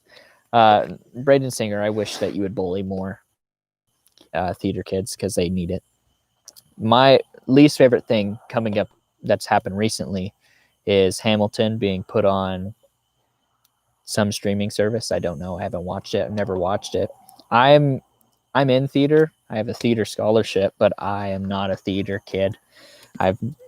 I actually had to sit down with someone and ask, or like try to not decide, but to find out what musicals I've seen. And the list came to be The Sound of Music, Grease, and I saw The Lion King one time on Broadway, or not on Broadway, but the Broadway show in like Wichita, which is in Kansas. So I don't know, but these kids that are like getting crazy about Hamilton, and something about like I have no doubt that the show is really good, but something is so weird about a bunch of like weird kind of geeky kids obsessing over you know, one of our founding fathers that's like rapping in a musical. Like if our founding fathers saw that, like everyone knows the name Alexander Hamilton now, but maybe not for the best reason. They might get educated in their history too. I don't know. It's just so it's strange to me. But you know, people talk about like Bye Bye Birdie and the Newsies. I seen the Newsies. I saw the movie that Disney made. I liked that movie, but that was like in middle school. And I don't know. But theater kids, they sometimes are strange. They get a bad rap for a good reason, but they're really good people most of the time. They are very emotionally complex, and they're usually. I've come to find that theater kids are usually somehow like deeply troubled in some aspect of their life, and performing is an outlet for that. And so you get a bunch of misfits all singing Hamilton backstage, you know, being very you know, I don't know how to describe it. They're all of them are usually pretty outgoing, so a bunch of outgoing people all surrounding each other with similar interests. It's kind of like cats in a box, you know. They're going crazy. Favorite and least favorite genre of music. I think my favorite genre is probably like a yacht rock, 80s yacht rock, which is like Kenny Loggins, Hall & Oates, Michael McDonald, Thundercat, that kind of 80s kind of smooth rock. Least favorite, probably mumble rap. I can't listen to mumble rap, that kind of like trap rap stuff. That's just a bunch of electric bass and you don't know what they're saying. And it's, unless you're like, I don't know, unless you know the song really well, you can't really like say, you can't like sing along. Larry's back porch lights came on. What do I think of the SpongeBob musical? My friend in high school, or not high school, my friend in college really likes SpongeBob, and he was pretty psyched for the SpongeBob musical. And I heard that it's actually pretty good. I have yet to see it, but I've heard that it's actually pretty nice.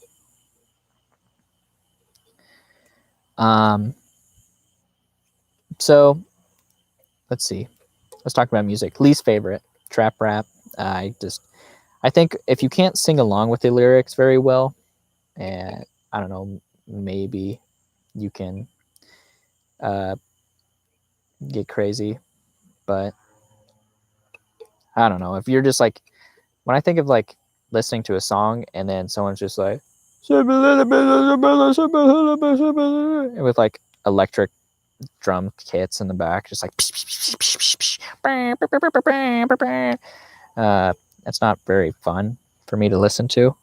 Like people diss on country, but I do listen to a good bit of country. People diss on like K-pop and stuff, but they actually do have some good jams in there. I listen to a lot of like lo-fi, kind of that old nostalgic kind of like Japanese sounding stuff, and I really like that. So I trash on K-pop sometimes, but I don't think it's that bad. I understand why people like it. If you think about it, in 6 years, you'll get more 80s music. It probably won't sound the same. Right now, we're going through a nice boom of 80s sounding music. I do like some of the music coming out today. I think like Harry Styles released that one album. That was, I like most of the songs in that. Let me think of some other stuff coming out. Some of that kind of EDM kind of sounding music. That's I always find when there's a good saxophone in a song, it will usually be good, that I'll like it. Or if there's a nice bass guitar, it'll usually be good. So anyway, that was my music stuff.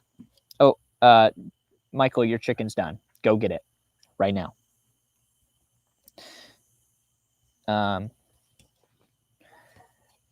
of here. We're talking about other countries. It's all right, man. We're all friends here. Yeah, I'm glad that's the kind of atmosphere we have going on in here. Let's talk about our next thing. What do you listen to when you study? When I study, I listen. That's actually a good question, because I do a weird thing. I can't listen to music that has words in it usually when I study, because I'll just listen to the words. But I find that I can listen to like video game soundtracks. One of my favorite ones to go to is the old Assassin's Creed soundtracks. And they just kind of are atmospheric and kind of like calming. And then you'll be listening to that, and then like a Modern Warfare song will come on, and it'll be like dun dun dun dun dun dun, and you'll kind of get all psyched up. I used to write essays and listen to that, and it'd usually get me into like a mood, and I'd try to pick my mood based on the soundtrack that I was listening to. And so if I was writing something real actiony, I would listen to like stuff like the Call of Duty soundtracks and kind of action games. While if I was trying to write something kind of more touchy-feely, but a lot to do with words, then I would kind of maybe go for like the Last of Us soundtrack, or Assassin's Creed, stuff like that. So yeah, that's a good question. I know there's a very popular YouTube playlist called Lo-Fi Beats to listen to while you study, and people listen to that. And I didn't get into lo-fi until kind of recently, so I never got into that. Chicken is a little pink. How's a little pink? Did you not have it up all the way?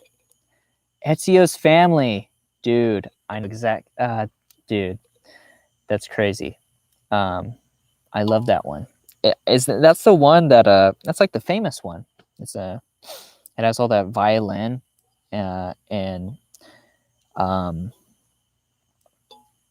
I used to run to that music too. When I did a lot of running in high school, I would listen to that.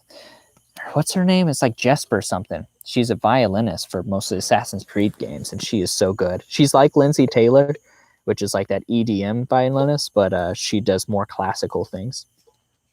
I don't know what Jillian's saying no to. Probably Michael's pink chicken, which I don't know how it's pink. If he had it on all the way, who knows? Here's the next thing I want to talk about. I wanted to talk about annoying ads. Ads suck. They keep things free, I know, and you can always refer back to that when you're like, when. Sorry, I'm reading the comments again. Since you're a theater kid, have you done cosplay? Kind of like Halloween cosplay, but I've never like went to a convention or anything dressed as anyone.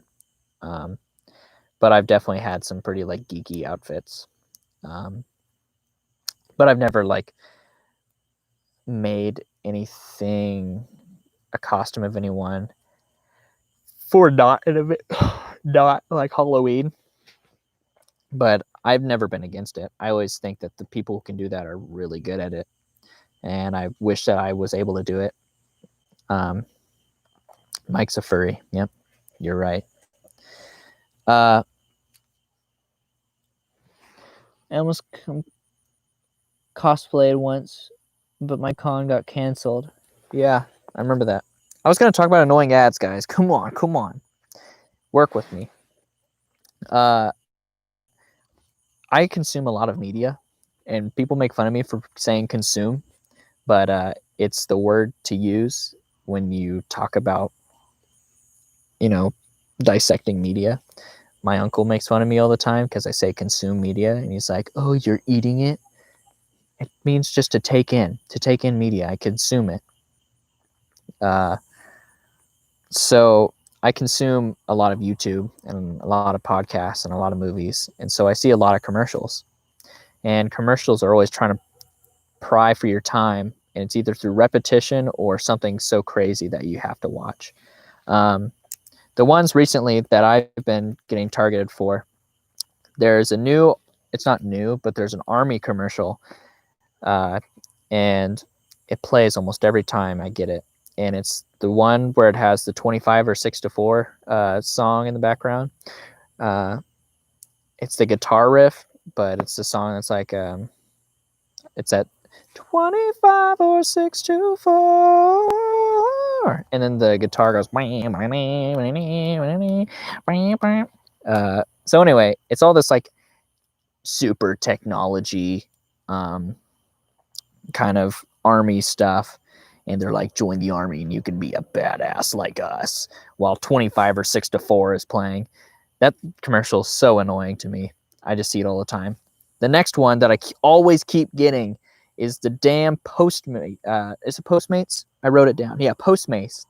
And it's the one of, it's a guy with a deep voice, and he's like speaking a list of food.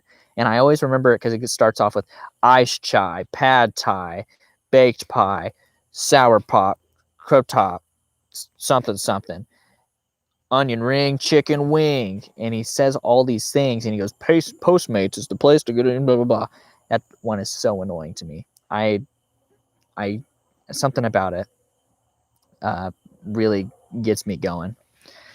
We have, ads suck. What's worse is that they go either to Chinese Communist Party or the suck. It's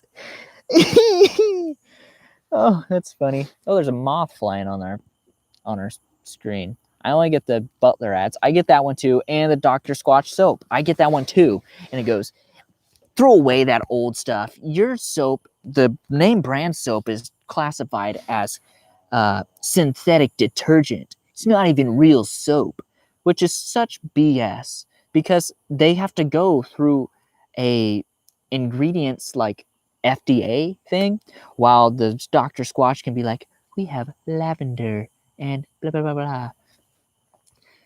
Get Chaz to your local recruiter private. Get Chaz. Get Chaz. I don't want to. I don't want to be in the military. I don't have the body for it. I would show up and they'd be like, "Oh, we're actually not accepting 14-year-old girls right now." And I'd be like, I'm actually a guy. And they're like, "Oh, we couldn't tell by your chicken wing arms." Postmates, Dr. Squatch is another good one that's annoying. One that has kind of slowed down in popularity is if my man smelled like this, I'd be on him all the time. Yeah, that's a Dr. Squatch quote. The one that I keep getting used to get all the time was the Raid Shadow Legends mobile game, where it would be just like Raid Shadow Legends, and I made a whole TikTok bit about it, and I don't like it. I think I deleted it. But there's another one that I was thinking. Those ones that are about the mobile apps that they get the crappy fake actors to play, and they go, "Whoa, look at my base. How's my enemy doing? Oh, he's gonna attack me." They literally talk like that. They're not even good actors, and they like, "Uh-oh, better prepare my defenses. Heck yeah, I beat him. man, I'm the best at this game. And he goes, yeah, buy this thing now. Is that the thing? It's Chaz. Is that the thing in Seattle? Sorry, I'm confused. I'm pretty sure it's a compound word of get your ass or get your ass. So get your ass to the recruiter private. Unless he just mistyped. I read it as get your ass to your local recruiter private. Anyway, ads suck and I hate them. But it keeps things free. It's just I wish they were a little more entertaining.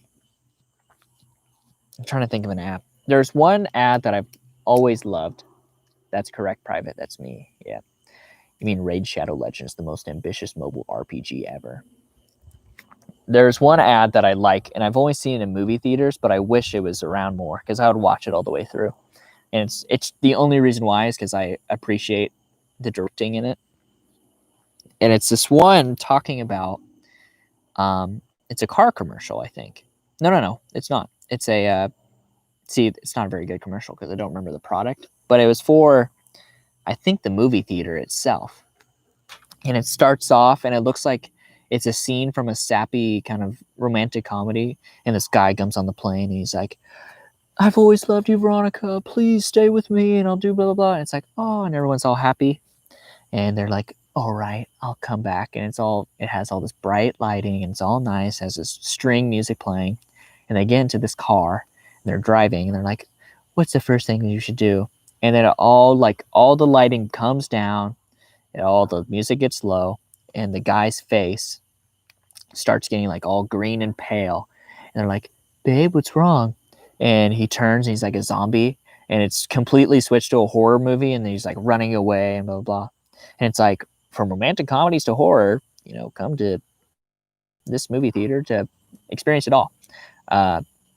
But I always really like that one because it seems like it's part of a movie and it's directed so well.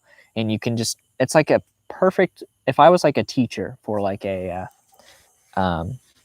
for say like video productions and I wanted to talk about tone and how to create tone, I would show that commercial because it has this whole bright string music and, it's all bright lit and it has certain camera angles. It's never bringing you in too close. It's keeping you comfortable. Everyone's out until it's a very, emotional moment and brings it in close to the eyes. And then during the horror scene, there's Dutch angles. So it's all sideways and you feel uneasy and it has these moody kind of lighting and different dialogue. I don't know. I just appreciate it. So that's a one ad. If more ads were more well thought out like that, then I would like them more. And with that, I was going to talk about subliminal messaging. Sorry, I'm getting a lot. Drop down and give me 20, soldier. Should I do push-ups for Mike right now? If someone says yes in the next 20 seconds, I'll do some push-ups for Soldier Man Mike. I should probably put a timer on for that. And whatever. Subliminal messaging. Something about subliminal messaging is super scary to me. Yeah, I knew someone was going to pop in and say it. 20 push-ups too? Okay, I'll do that real quick. I get the purple mattress ads, just for you to know. Just for you to not feel like we're ignoring you. This is for you, Mike. Soldier Man Mike. Can you see me over here? Here, we'll bring this down a little bit. Okay. We're doing 20. 1, 2, 3, 4, 5, 6, 7, 8, 9, 10, 11, 12, 13, 14, 15, 16, 17, 18, 19, 20. Can I join the army now?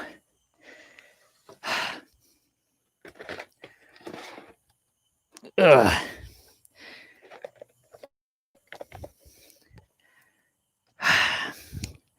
Call me G.I. Joe. That's what you're trying to refer to. That's going to be a weird... If I ever watch this video back, I think about if I see this video in like 20 years. Won't it be weird watching me do push-ups? I do look like one of the privates. It's probably my green shirt. I look like Dave from Camp. Subliminal messaging is kind of along the same lines of the army stuff. Army, kind of like, I guess it's not subliminal. It's right in your face. But say like, what's it, Fight Club? In every scene of Fight Club, you can spot a... yeah, I'm breathing heavily. I don't do a lot with my arms mostly, but I got it done. In every scene of Fight Club, you can see a Starbucks coffee cup, and I think that's like that's a way of subliminal messaging. Used to be a lot worse. I think it's just way more tricky now, and we're not going to know until like 20 years from now what was subliminal messaging and what wasn't. Well, I feel like that topic's kind of wore itself out because I did push-ups in the middle of it. Never do push-ups in the middle of your topics.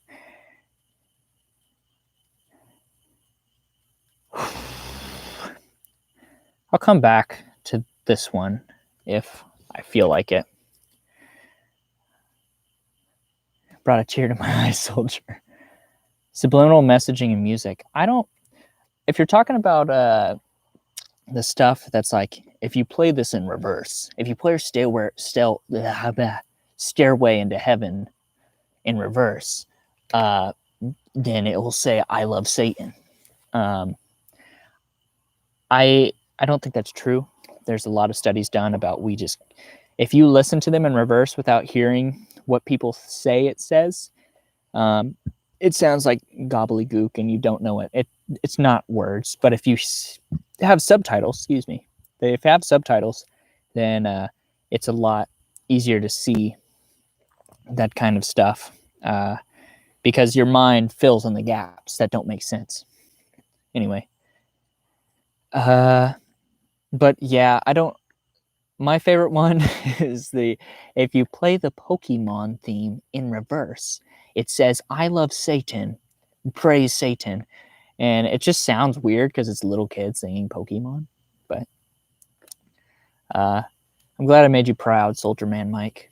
And I don't know what the wait really was about, probably the tear to my eye. But Soldier Man Mike, definitely, I made him proud.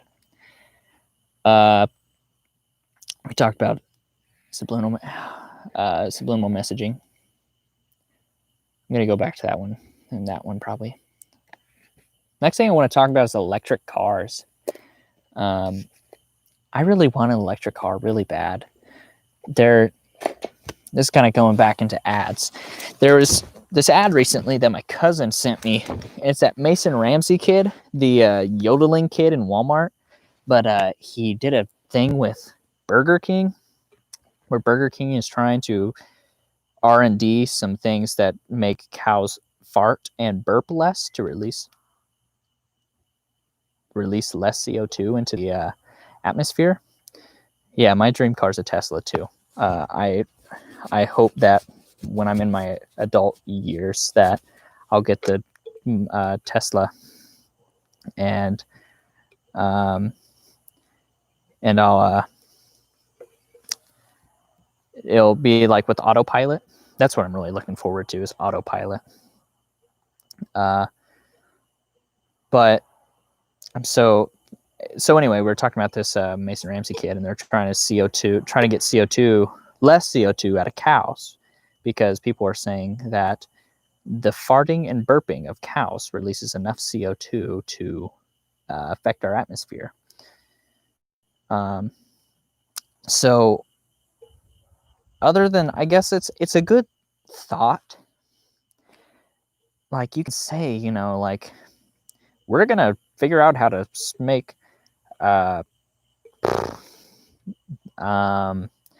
hairspray have less compressed air, or, you know, CO2 in it, and so we will be affecting the atmosphere less.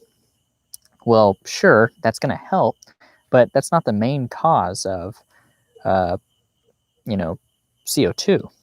It's mostly the oil companies, such as cars. So I don't think Burger King, you know, is going to do a lot of stuff with their cow burping thing. They just gave Mason Ramsey a bunch of money to go buy a bunch of diesel trucks to do crazy stuff in. He can't drive yet, so it doesn't matter. But so I have a beef with oil companies and gas companies, and because it's just it's they're so predatory over oil because they make so much money off of it, and they're not really trying to even do other options to, you know, to even try and make a car that can take way less gas. They're just like, let's just do whatever the hell we want to do. It makes us the most money. So I don't know. But that brings me back to Tesla. I like the idea of a renewable energy source for my car. I can come home every day, plug it in, and then the next day drive it around all day, come home, plug it in again. That'd be nice, but who knows? I'll read some of these comments. The wait was about the coffee cups in the movie. Yeah, you can see a Starbucks coffee cup in almost every scene of Fight Club, and I guess it was just a brand sponsorship thing. You can also see, you used to be able to see a Starbucks coffee cup, or no, it was a water bottle in Game of Thrones because someone left it on set when they were filming. Same dude, my dream car is a Tesla. Yeah, I really want a Tesla. Too bad it's not allowed in my country. They haven't fixed the regulations yet for electric cars. Wow, that does suck. I don't know. I think renewable sources of energy is kind of the way forward.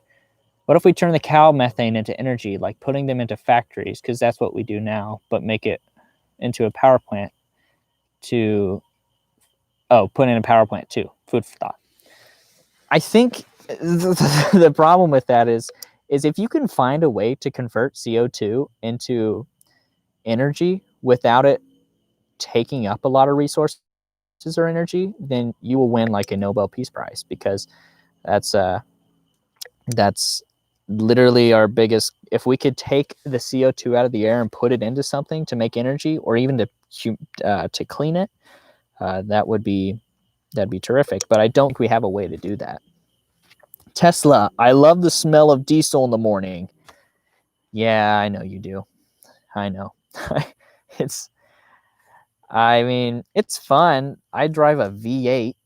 I use so much rolling coal. I got a steam engine in my truck. Yeah, I have a V8 engine in my car, and that takes so much gas. It's insane. But yeah, I'm perpetuating the problem. Don't think I'm high and mighty and that I mow my lawn with a manual blade. If you invent trees, you can win a Nobel Peace Prize. Yeah, if you can do that, if you can invent a more productive tree, you would win a lot of prizes. That bug just attacked me.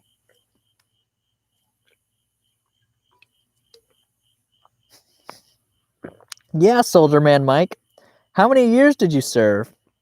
I'll explain it for him. You don't have to. He doesn't have to say it. So Mike was he was a volunteer firefighter in the town I lived in, and he's my buddy's he's a good friend of mine's dad, and so I'd always mess with him. And since my dad was in emergency services, he always told me things that I could say to Mike just to kind of make him upset. And so there was a one point where it was during like our fall fest. It was like our town, you know, I don't know, festival, and he's surrounded by other firefighters, and he has, you know, he doesn't have all his gear on, but he has like his shorts and his like firefighter shirt that says he's a firefighter, and he has his walkie-talkie on, and he's surrounded by all these other dudes. And I walk up with him, and I was like, "Thank you so much, sir, for saving all the kittens in this town. I'm glad there's no kittens stuck in any trees anymore because of your service." And I always said, "Thank you for your service, sir." And I'd go up and shake his hand, and I would always make it a big deal, and like he did serve time. And it evolved into calling him Soldier Man Mike, because we'd always say, "Thank you for your service, sir, for fighting fires for us and saving kittens out of trees." And there's even points where his wife would put on Facebook, like, "It's Soldier Man Mike's birthday. Everyone say happy birthday," or something. And I would put in the comments like, "Thank you for your service, sir." And people would literally say, "Thank you for your service," without knowing it was a joke. And that was my favorite, is when like some, elderly lady's like, "Oh, thank you, Mike, for your service." And so we call him Soldier Man Mike. He's never been in the military, but he does, I respect firefighters, but because I don't want my kitten being stuck in a tree longer than it has to be. So I'm glad people are like him, to go around and stand around while other people do work, and they can talk on their, radios and slide down their poles all they want. Anyway, that's so mean. I'm sorry. He's probably left. He's like, "Fuck this kid. He doesn't know what he's talking about. I hate him." I don't know how to drink out of a can. I was talking about electric cars at one point, but I think we're done with that. I'm going to come back to that one too. I want to talk about stolen valor. Well, it is a felony, but he doesn't go around, saying that he's a soldier, and he doesn't say, he doesn't try to get anything from it. He's not like going to stores and be like, "Is there a veterans discount?" He's not going to McDonald's to get a free cheeseburger. He doesn't do that. It's only just me and people online that are like, "Thank you for your service, sir." And they should know it's a joke. But if he got charged with a felony, I would get him the best lawyer I could find. I want to talk about mowing yards now. What's up, man? I don't know what language that is. Let me pop that into Google Translate, see what you're saying.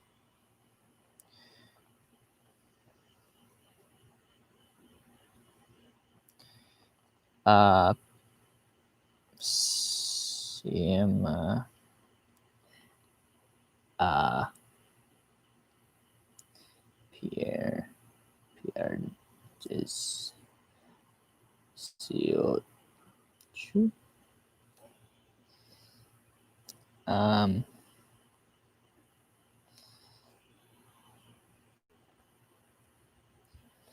So far, we're not doing a lot. I'm really just trying to translate this.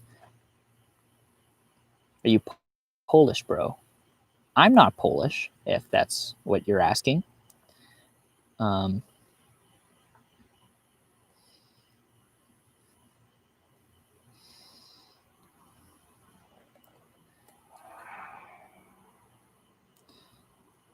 Sima or Sayama Perdiziochu? Looks like it's Lithuanian. No? Well, I don't know. Anyway. I can't speak Polish, or I don't know. Oh,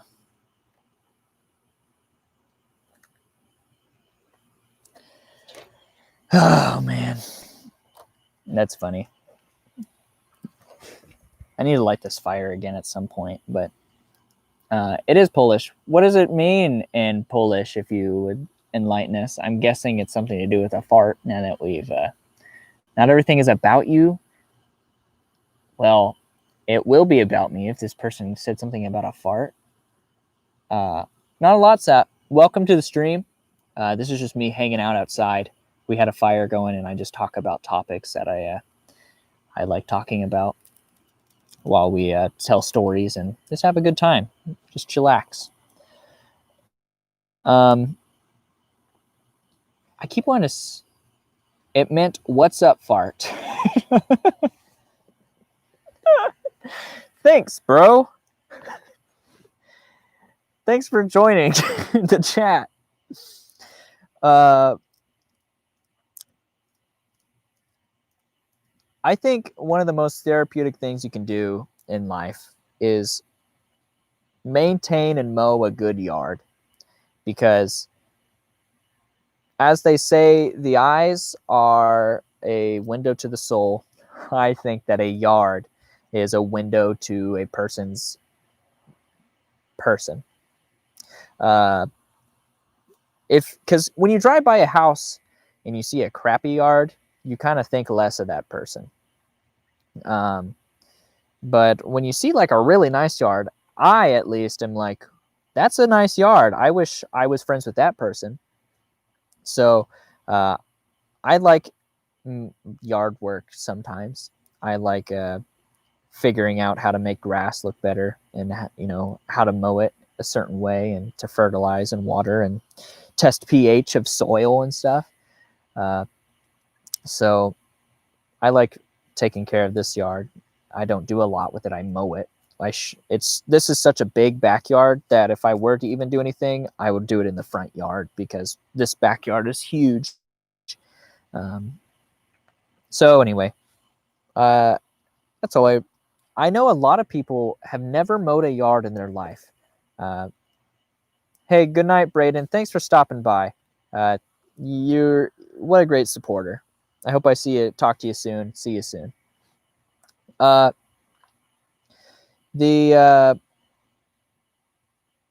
Some people have never like mowed in their entire life. I talked to my sister one time and says, like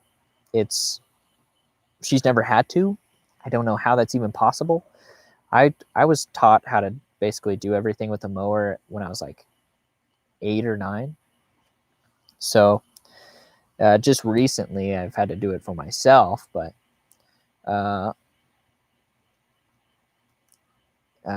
you said, do you have any plans for your backyard, like a greenhouse? No, probably not. I probably won't do anything crazy like that.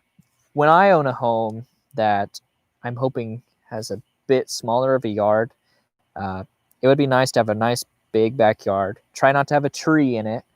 I've always said that if you have a tree in your backyard that's like way too big, then the dirt around it's going to suck, and it's going to be hard to grow grass because it doesn't get enough sun.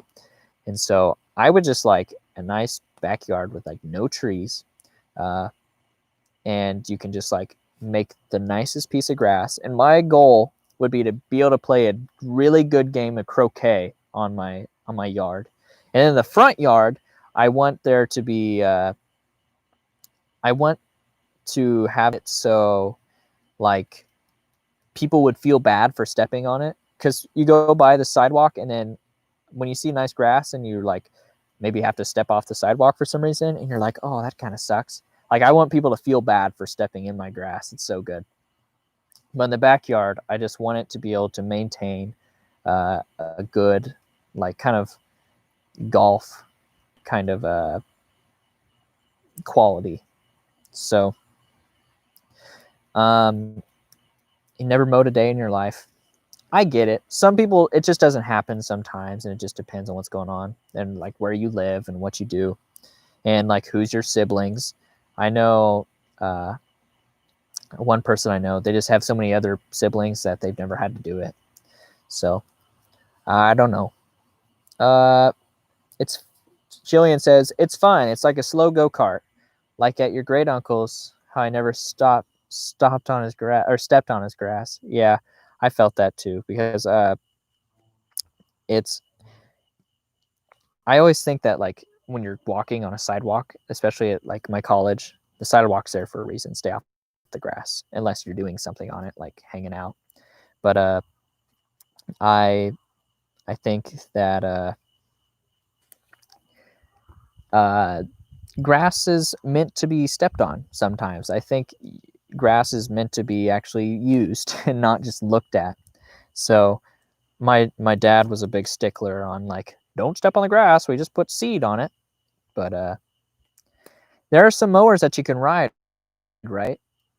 Yes, that's most of the ones around here for big yards. You do have a riding mower. I have a riding mower. For smaller yards, you can probably get away with a push mower. But I've always wanted to try to do the manual ones where you push it along and it spins. I always thought that'd be kind of fun to do. So yeah, that was my mowing yards section. My phone keeps blowing up. Have you seen those people spray their? Yes, in California, they don't have enough. They don't have enough water, and so they go and they hire people to spray paint their grass green.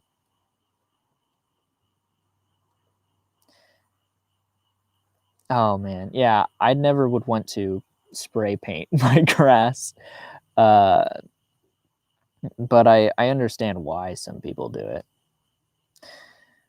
My phone keeps blowing up. It keeps blowing up. I'm just making sure people can actually get in. I'm not trying to read everything, but anyway. Okay, I'm done reading that. I also got a text. I also got a text to do clapping push-ups. I can't do a lot of those. I can do a few of those, but I also got a text about what my patch on my shirt is. This is Mount Rushmore. I didn't go to Mount Rushmore, but the people I was house sitting for did, and they got me a shirt. So I like this shirt. It's like a nice green. It's an outdoorsy kind of one. So that's what I like to do. I'll do, I don't know. I might do some clapping push-ups just to prove that I can do them. This is a next topic. It's a big jump to my philosophy to treating kids. And this sounds weird, but I do it. I notice that people are weird around kids, especially like when a baby's first born, obviously you can't do anything crazy. You have to protect it. You got to hold it. You don't talk to it really. But once they're around the age where they can walk, and especially when they start talking, and even when, like, literally in all of adolescence, and they're talking to you about stuff, people always like talk to kids like they're I don't know, it's like condescending almost, being like, yeah, that what you did, oh wow, like that's like, I remember as a little kid being like, that's fake, why are you talking like that? Maybe I was different, obviously I was a little different, but whenever I talk to a little kid, I just treat them as a human. I hate kids, they're rude. Kids are sometimes rude, but when I talk to a little kid, I have to say to myself, like, this is another human that can understand what I'm saying most of the time and can understand how language works to an extent.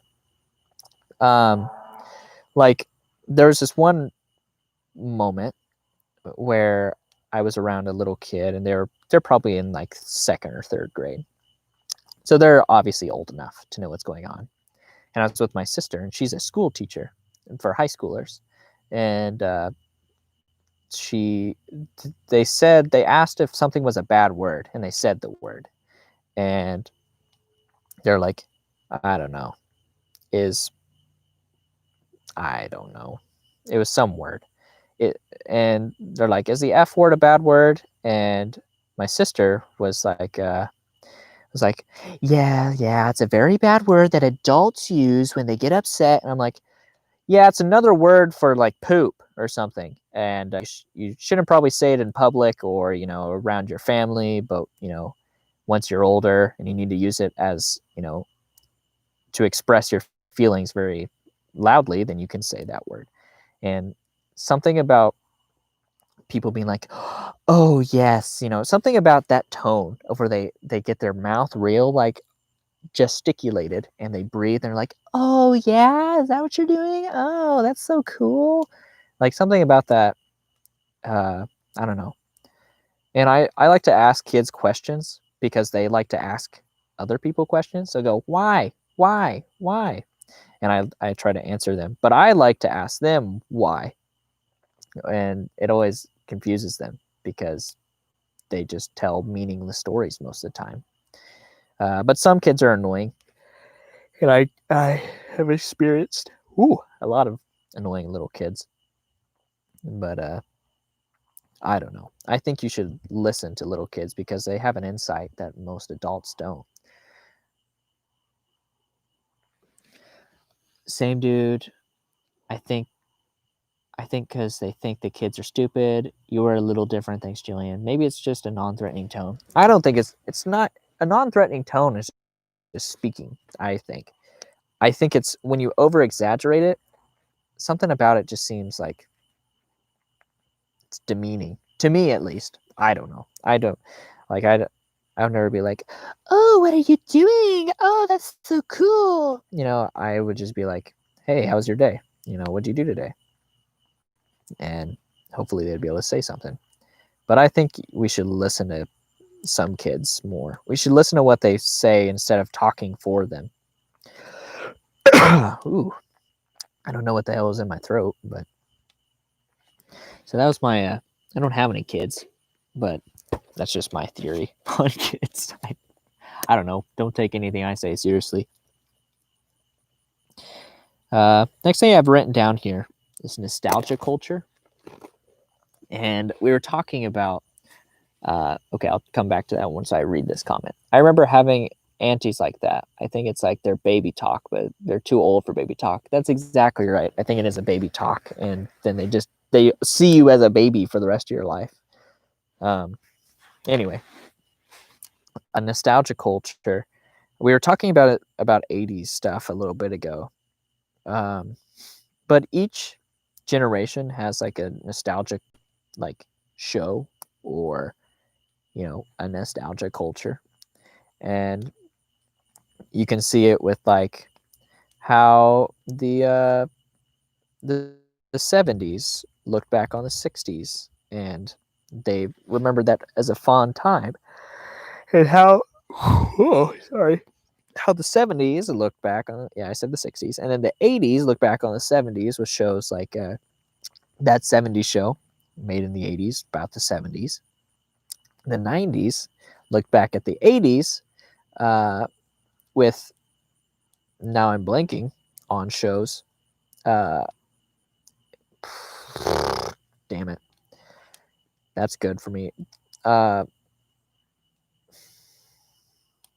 Well, if you think about it, Back to the Future is a great example. Because that was 80s looking back at the 50s, right? Yeah. Or the 60s at least.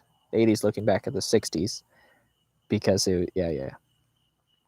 And then the 90s, I don't know what the 90s shows that would look back on the 80s.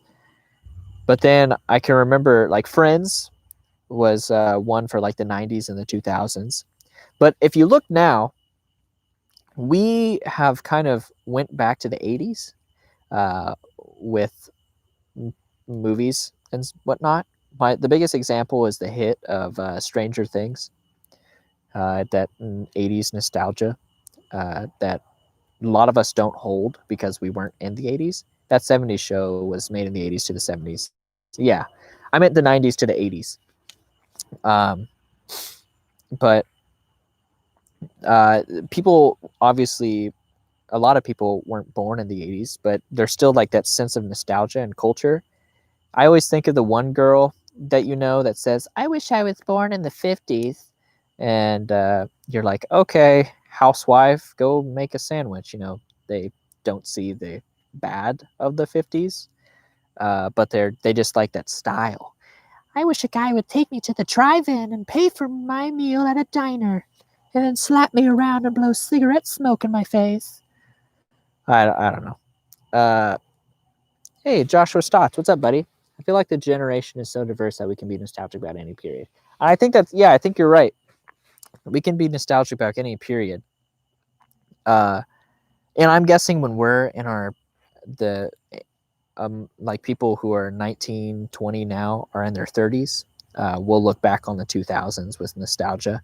And I have no doubt movies will be about the beginning of YouTube and, I don't know, Oppa Gangnam Style, the Wii, What if that'd be kind of cool if there's like a Back to the Future and it was like, we're back in 2007. And it's like High School Musicals playing on the TV while some kids playing Just Dance in the next room on a Wii. And I don't know, someone's on YouTube watching Fred. I don't know. I don't get the appeal to nostalgia because we live in such a fast-paced period where we can get everything in the click of a finger. So some people buy like film camera like me and vinyls to acquire the film. Oh, you do get, sorry. I thought you said you don't get.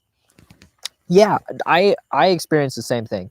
I take a lot of, I like the nostalgia of like 70s, 80s a lot. I like that time. I've never lived in it, but I like the aesthetic of the 70s and 80s. And I think a lot of people do. It's not a very uncommon thing nowadays. But so anyway, there's nostalgia culture, and I think it's weird because we're on the 80s now when we probably should be on like the 90s. But we I don't know. I think people are looking for a more passive time, which is weird because the 90s was one of the most peaceful times, the most prosperous times. I don't know if I just swallowed a bug or not, so that's cool. The 90s were one of the most prosperous, peaceful times, and we developed so much as a country, that at least America did.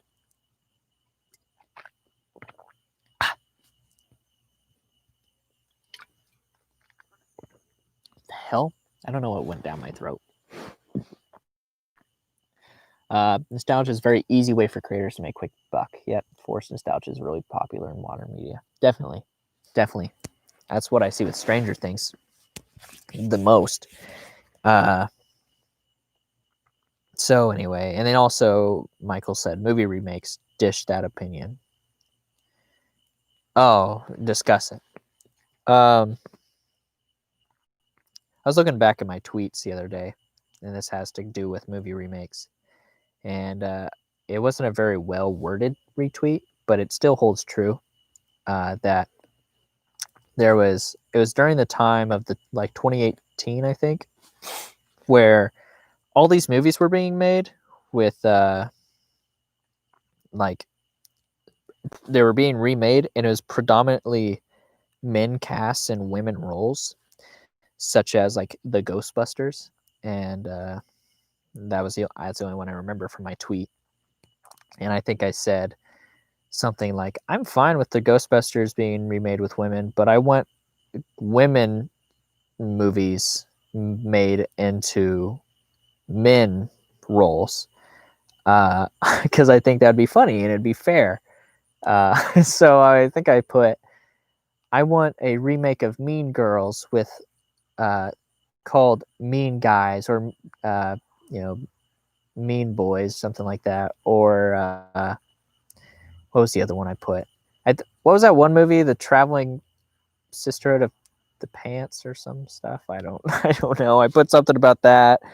Legally Blonde was one I put, the son of Legally Blonde. So I don't know. Movie remakes are pretty quick cash grabs. There's nothing being remade that is new, and so people are just making money off of old IPs. Pretty sure Brokeback Mountain is being remade with 2 women. Soldier Man Mike, your dreams are coming true. What do you think about this? Think about black people. Well, we're not going to talk about that. I think that you shouldn't say black people. You should say, what do you think about people? It shouldn't matter about the color of their race or the color of their skin. But we're not going to talk on any politics like that. But I guess that's a question you can ask. But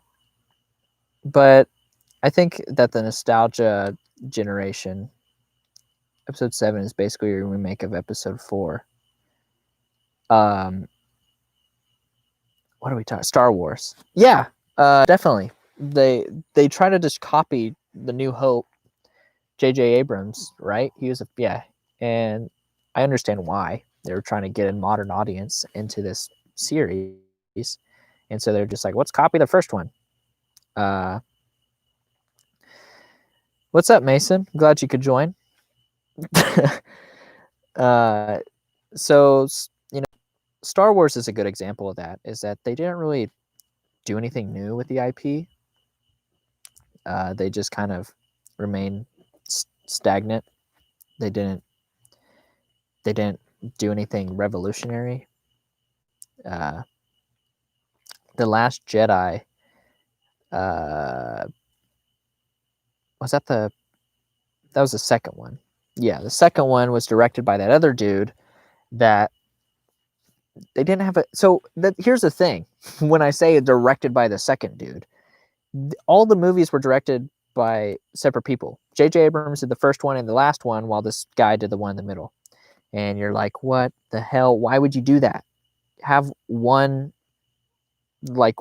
person with a singular vision, such as George Lucas. And I think it just had a lack of focus. They didn't know where the story was going to take them until they got there. And the second one kind of ruined. They kind of put J.J. Abrams in a hard place for the last movie, because it ended on such a, there was nothing to continue. They try to wrap up so many loose ends, and you're like, where the hell will people go? No one's character is being developed. Destroyer, yes. You can definitely tell Disney really only cared about the money. Definitely. I think they definitely only cared about the money. And you can tell when they're doing that. While when you look at new IP such as The Mandalorian and the Clone Wars, and how well those did, when someone who is passionate about the project actually got their hands on it, then I think that was the best. That was the best way to do it, is give it to the fans who are, going to do it justice, because they don't want to see it fail. What am I drinking? I'm drinking a LaCroix, a coconut LaCroix.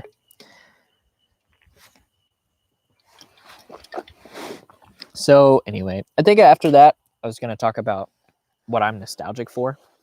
And I kind of already mentioned it, like the Wii, old YouTube. YouTube changed a lot, but I was definitely a Minecraft kid back in the day. And so I watched a lot of Minecraft YouTubers, and I'm still just nostalgic for some of that stuff, and other YouTube creators, a lot of YouTube, but also like the PS2, the PlayStation 2 is pretty nostalgic for me. And let's see, kind of that music too. Lego Batman, that was a nostalgic one. But 2012 music, I still go back to that music. Mike Snow, I still listen to him all the time. So Avicii, and that kind of like punky kind of music, kind of like the Imagine Dragons kind of sound. That kind of, I don't know what that's referred to, but I like that sound because it is nostalgic. True, YouTube just changed the iconic loading circle. They did? I didn't know that. I didn't know they changed the loading circle. But yeah, it's there's not. Whenever I come upon something, I'm like, hey, I'm nostalgic for that. You know who Imagine Dragons are? Yes, I know who Imagine Dragons are.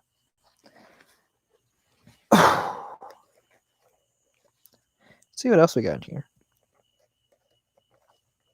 Here's a story about stuff. Recently, I've picked up the game Civilization, Sid Meier's Civilization 6. It's a turn-based, real kind of like, basically you take the control of a country and you're a leader. And so right now, just as an example, I'm playing as Teddy Roosevelt. And you're not actually in that country. You're just that character. And you're pretending as if you were like a colonizer from ancient times to modern times. And you're taking over, or you're, developing resources. And so I've been playing a lot of Civ. And I've come to find out that I'm a really mean leader. It's easier for me to just take over everyone than to work with them. Because maybe it's because I've never played with real people. I've only played with a computer. And so if I could talk to people and make plans and discuss, then it'd be easier. But with these computers, they are ruthless. And so if land is very important in this game. And so if they build a place next to you, you're like, dude, that's my land. I'm going to take that.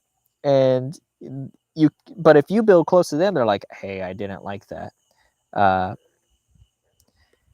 Caden, you seem to enjoy really grinding games like Sim. Sometimes I do. But dang it, my nose is so itchy right now. Whew.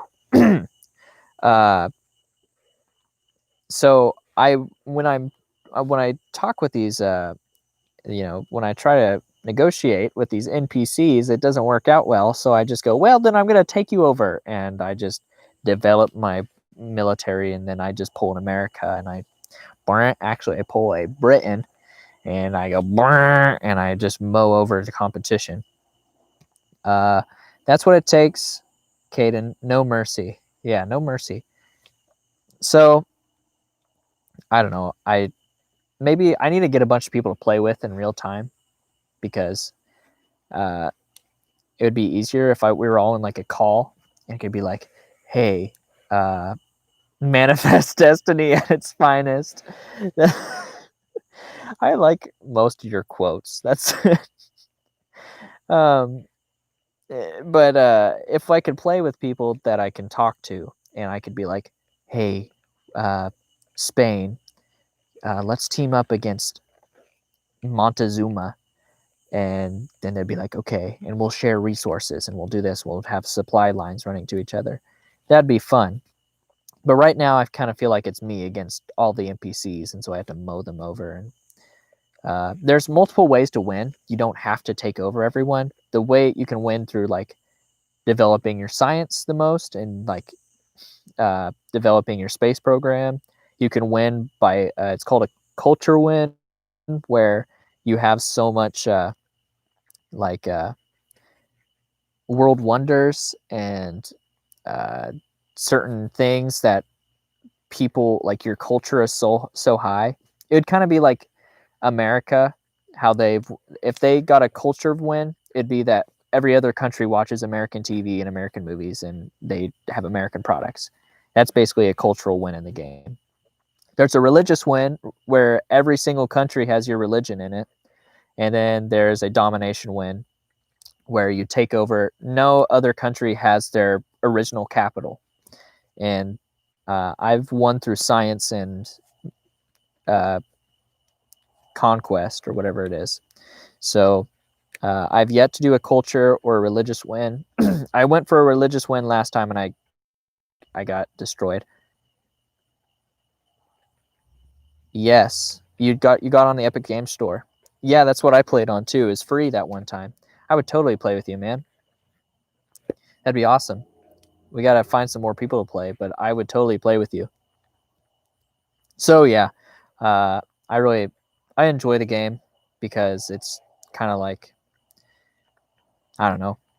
I guess I like being a leader when I can make all the decisions for everyone else, and then when they don't do them right or when I make a mistake, I can blame it on the thing, not myself. No, that's sometimes a joke. Um, the next thing I've written down here for some reason is TikTok and how much of a shiny spyware it is. And people, I have it looped into my next topic too, but uh, this TikTok is so, it's made, it's an app made in China, and it basically steals almost all your information. and it's trying to be banned in the US, but people are like resisting it. And government officials aren't even supposed to have it. That sparked up a bit. Government officials aren't even supposed to have TikTok because it steals so much information. And so people were like, "No, don't take away TikTok." Well, I would be okay with it. I'm not helping. I still am on it all the time, but I'd be okay if they took it away.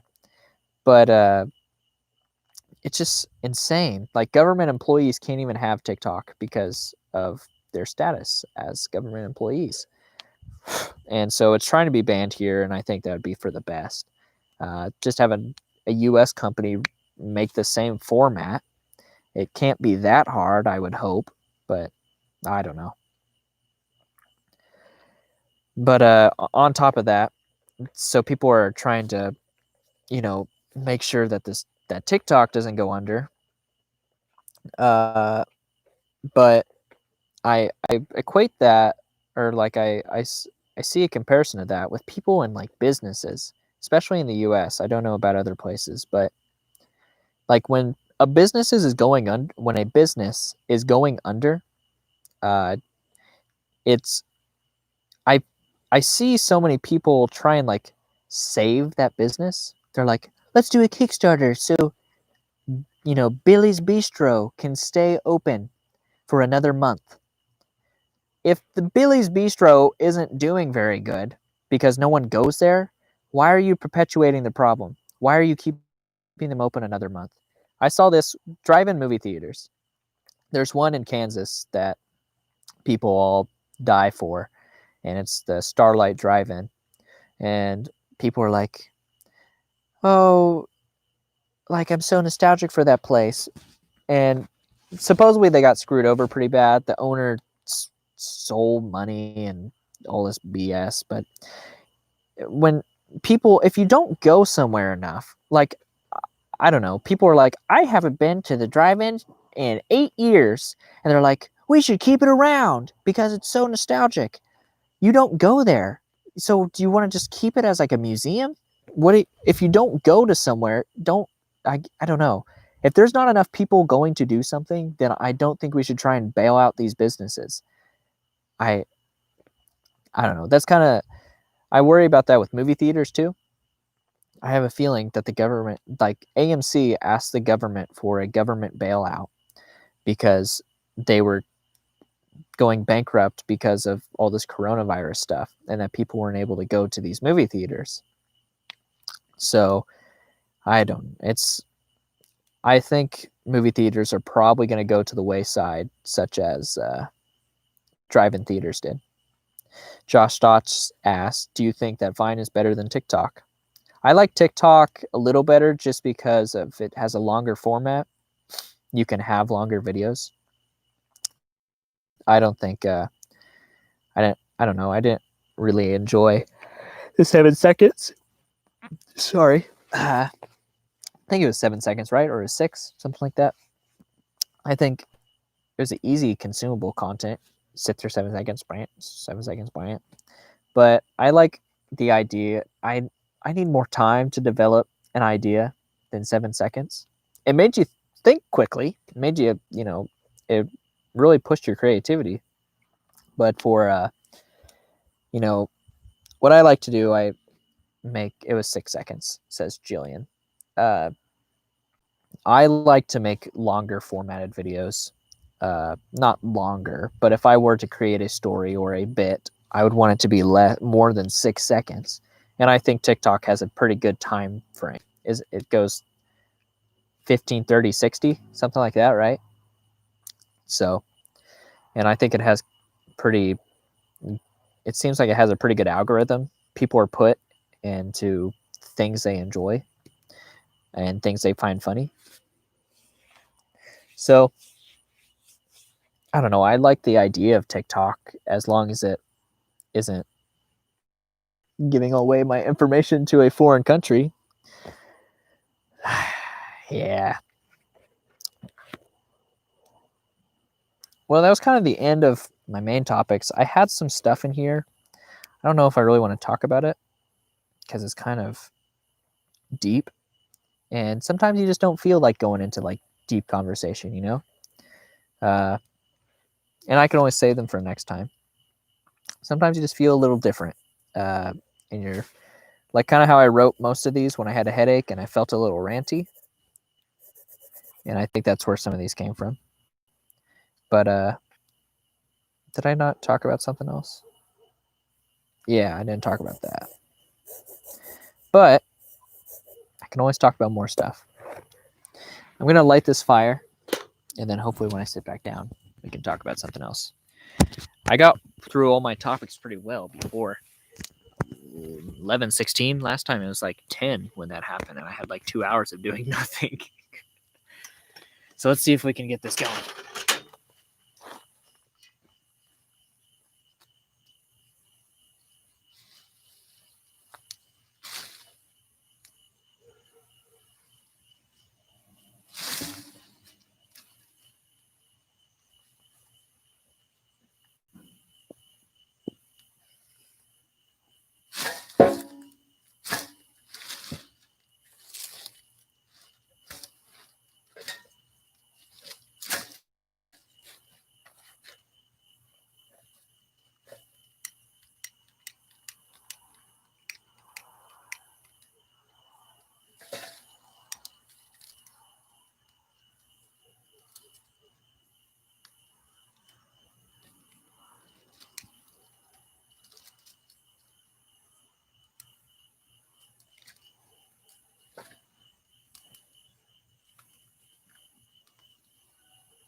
Hi, guys.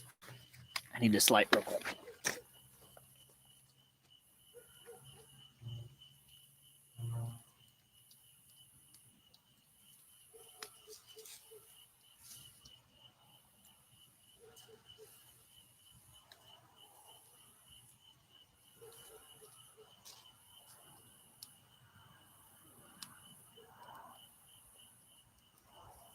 That smoke is blowing right into the camera.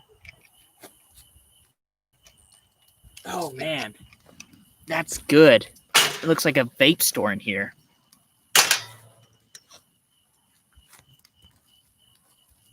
There we go. All right, what's going on? I don't know if I mentioned this before, but do you have advice for entering college? Don't procrastinate. Have a vague plan and make friends. And take every opportunity. So if you get locked out of your apartment, you'll have a friend to help you out. Yes, friends are good. Because I'm going to enter college in 3 weeks online, but I'm still nervous. Well, online's going to be a lot different than, if you were going to, a regular on-campus school. So it shouldn't be that much different. But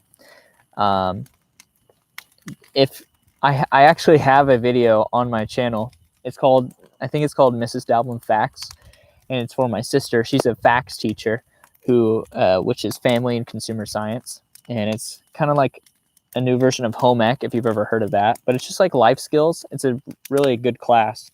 But I did a video for her as a freshman, and It actually talks about like tips and stuff and questions about college. So you should definitely check that out if you want, and it's pretty funny. It's with my roommate, and he's kind of crazy. Let me try and move this around a bit, and I'll continue talking about college.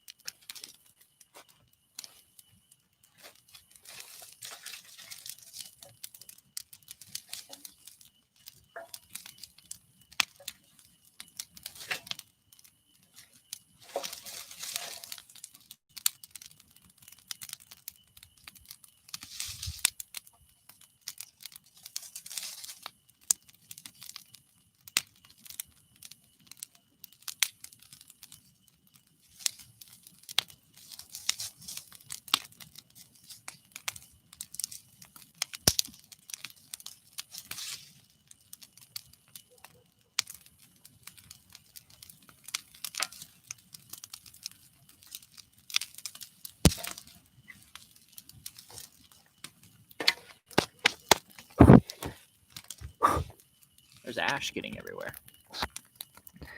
Recent intermission. Made a big decision to switch to my courses to political economy, which is what other people wanted from me, to humanities, which, yeah. Thanks for the tips. Good. That's awesome. As long as you're doing what you want, man. Yeah, definitely. Turn your passion into your career. That's what they say. Always have a backup plan, but if you can make what you love doing into a way you get your money, then you're doing better than most of the people in the world.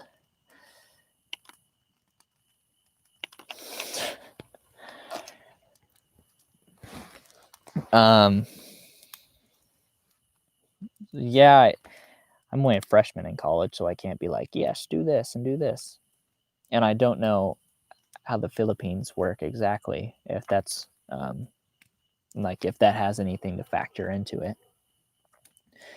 But take every opportunity you can get, like I think Jill said, and you should try and if you can, you should try and join like some kind of club or activity, because that's just like built-in friends. Same as American college. Okay, cool. You should try and join like a club or activity if you can, just to have like some built-in friends and something you like doing. You said humanities, so I don't know if you have any other interests outside of that. Or you play a sport, or you like to do things, or even be in like a council, like student council or something. You should definitely try and join something where you can hang out with people who think similar to you, and that you can always, have someone to talk to. But since you're going online, that might be kind of difficult. Maybe try and like get someone to do a Discord server or something. I don't know.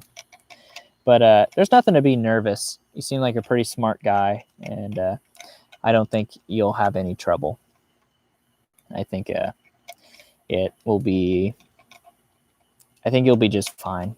Most people, I feel like, especially your first years, it's about gen eds, and it's basically the same as like a high school or something like that. So it's nothing crazy. It's just to make the first year definitely is just to make sure that you can go to college, which if you passed high school and you actually, cared, you should be fine. And even if you didn't care, you should still be fine. Yeah, I wouldn't worry a lot. I think you'll be just fine. Don't come back to me though in like 4 months and be like, I'm failing all my classes and it's all your fault. Then I won't know what to say. I'll say, you shouldn't have listened to that one guy you found on a live stream sitting outside next to a fire. I don't know.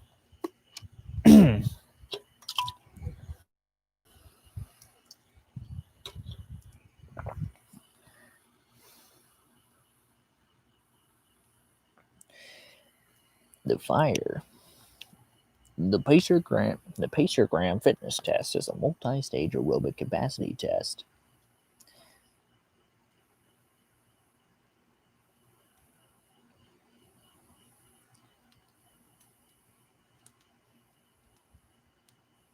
I'm getting so many shout outs on on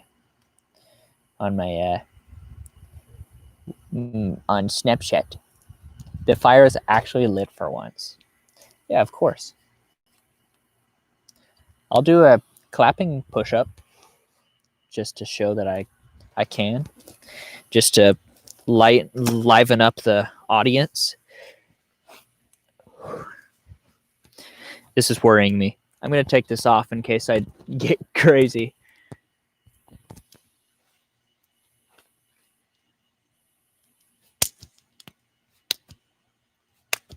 Ugh.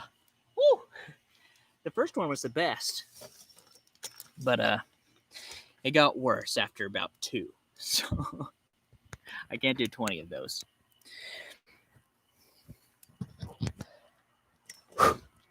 Thank you. Thank you. I am a man of many talents. What are my talents? This is my resume now. I can public speak. I can read. I can read and write. I am able to light a fire sometimes. Improv acting. I can do that sometimes. Comedy. I don't know if that's a skill, but I can do that sometimes. I can voice act a lot. I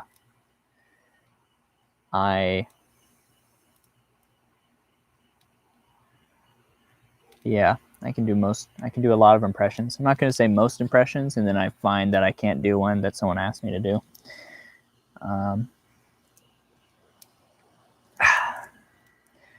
Wilderness survival talent. That's it. I'll put that on my resume. I can survive outside.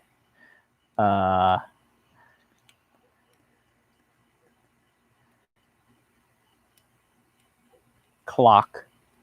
I can drive stick. I can drive manual. That's a pretty good one. What's the clock for? I don't understand what that's. Are you just messing with the emojis, Mike? So we find ourselves in a weird time. People have coronavirus.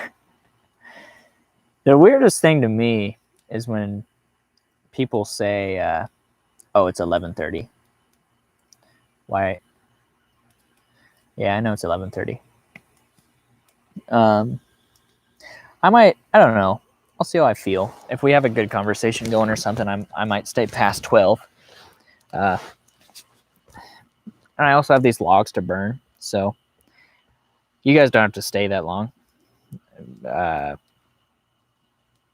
Just me talking about stuff. My goodness, that was a lot of smoke. There's I was saying the weird thing. The weird thing to me is when people say that the coronavirus is fake. And I don't understand how you could say it's fake when there's obviously people with it. You can say that it's like overblown or something, and you know, find your evidence for that. But the people that are like, it's not real, no one has coronavirus. Those people are kind of insane. I don't know how you could. You have to maybe meet someone. 5G causes coronavirus. I'm excited for 5G. That's something we already talked about, internet, but I'm excited for 5G. Once that happens, we'll get so much stuff done. It'll be awesome. And then once it becomes a consumer product, it's going to be badass.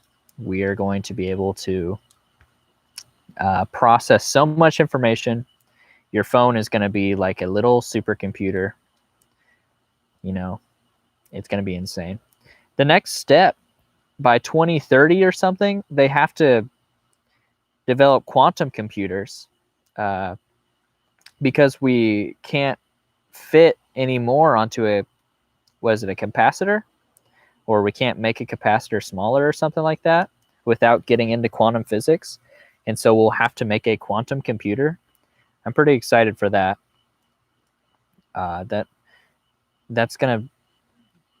What do I think of quantum computing? I think it's gonna be amazing. What we'll be able to do with it. Yeah, you brought it up.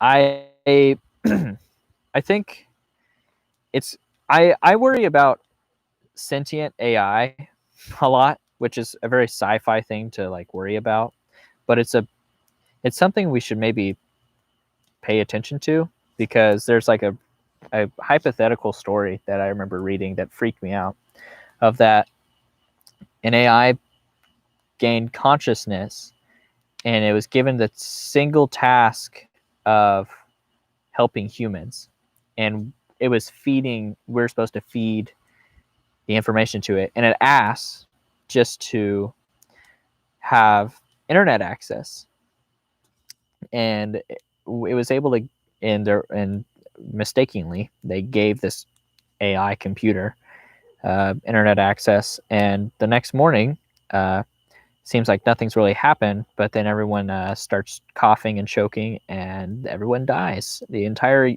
earth is wiped clean of humans, and the reason why is because after going through all the data on human beings, the supercomputer concluded that to help humans, it would be easier to eradicate everyone. And so it like clogged up, like, I don't know, some processing plant or some humidifier or something, and it just killed everyone. I don't know. There was this podcast with Joe Rogan and Elon Musk, and Joe Rogan is an absolute idiot. Like, I really like listening to him because he's good at asking questions and he can get really famous people on his podcast. But Elon Musk is insanely smart, but he's such a weird duck. And so it was a cool podcast. And Elon Musk talked about how we will be able to implant things in our head that will hook us up to the internet. And basically, he said, if people don't do that, we'll slow down. We will be left with the times, because supercomputers will be like the new ruling species. And so Elon Musk is saying, if you can't beat him, join him. And he was saying we'll have like supercomputers planted into our heads and we'll be like cyborgs. But he said that in the next 5 years, this is a big quote that he said, is that, and by the next 5 years, we should be able to put chips in the back of our heads that will let us access that there'll be chips in the back of our head that will have like I don't know, wires that will fire electrical things into our head, and will help us, will repair brain damage. And he said in the next 5 years. And then with that, he said that once that happens, we will never have to communicate verbally with each other, and that we will all telepathically be able to just talk to each other. And he said in the next 5 to 10 years. And Joe Rogan was like, what the hell are you talking about? It was insane. I don't believe that one bit. I think it's a cool idea, but I don't know. I don't think that would ever work. So Josh says, do you think that Elon Musk would make a good president? The Neuralink project. Yeah, Neuralink project is the one he was talking about, where he implant things into our head. Do you think Elon Musk will make a good president? No. He's kind of, I don't know. He has a lot of entrepreneurial ideas, but he doesn't have a very political background, which Donald Trump doesn't either. But I would like to see someone in office who has some political background, but also isn't a complete idiot. Would you vote for Kanye if Elon Musk gets to be vice president? I I don't think so. No, I don't. I don't think either of them would make good representatives of the United States of America. I they would. It would be. It's not. I hate to say it, but it's not improbable that Elon Musk is like, yeah, I'm gonna run for president, and then people would literally. I bet he would probably win. Because he's less of a meme than Kanye, but he still has the youth culture behind him. And so every single, kid would be like, hey, Elon Musk, let's vote him in. Everyone will get free electric cars. And then he'll get in and be like, okay, the government is now spending all of our funding on cat girls. That was one of my favorite things he's ever said. He said, I am developing cat girls. And I was excited, might I say. I was very excited for cat girls. I have this light I keep finicking with, mostly the legs. Oh man. It has this and then it has a red, and then it has a blinking red. I really like this one.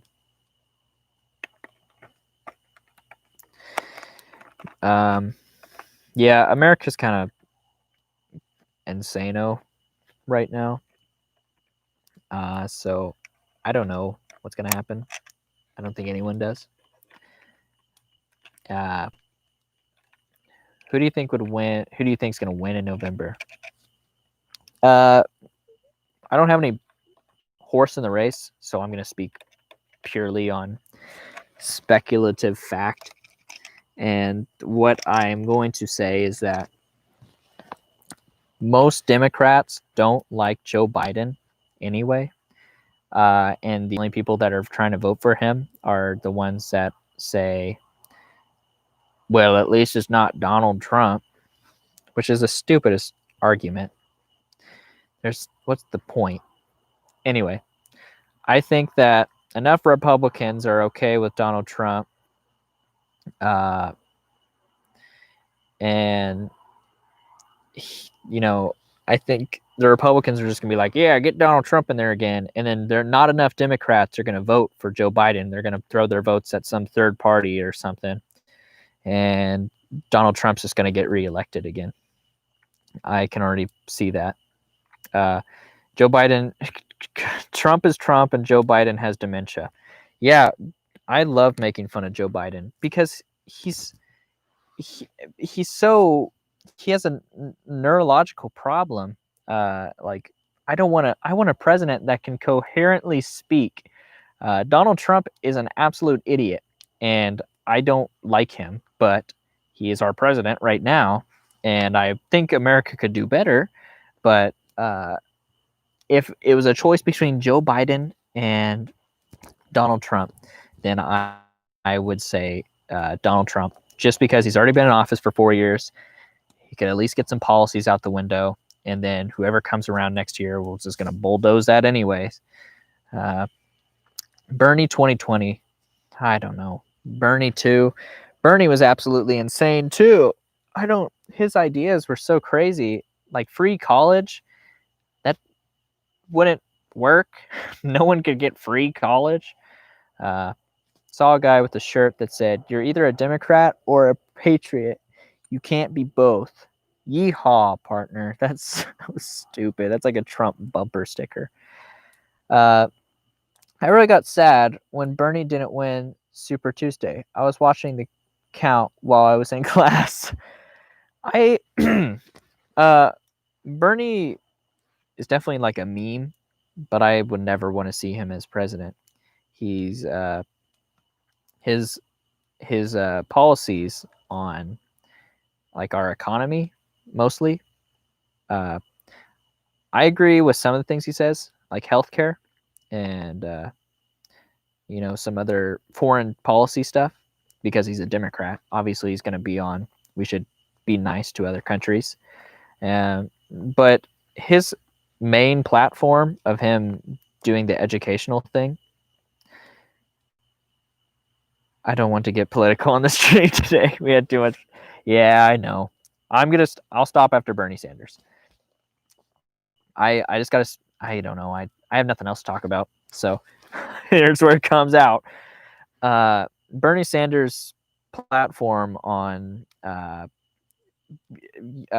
education, on education, and how he wanted free college education, and I think it's such a like utopian idea that people would be insane to say, yeah, I would hate free education, but the implications behind it are ones that are like, well, this would be coming out of taxpayer dollars and we would never be able to do it.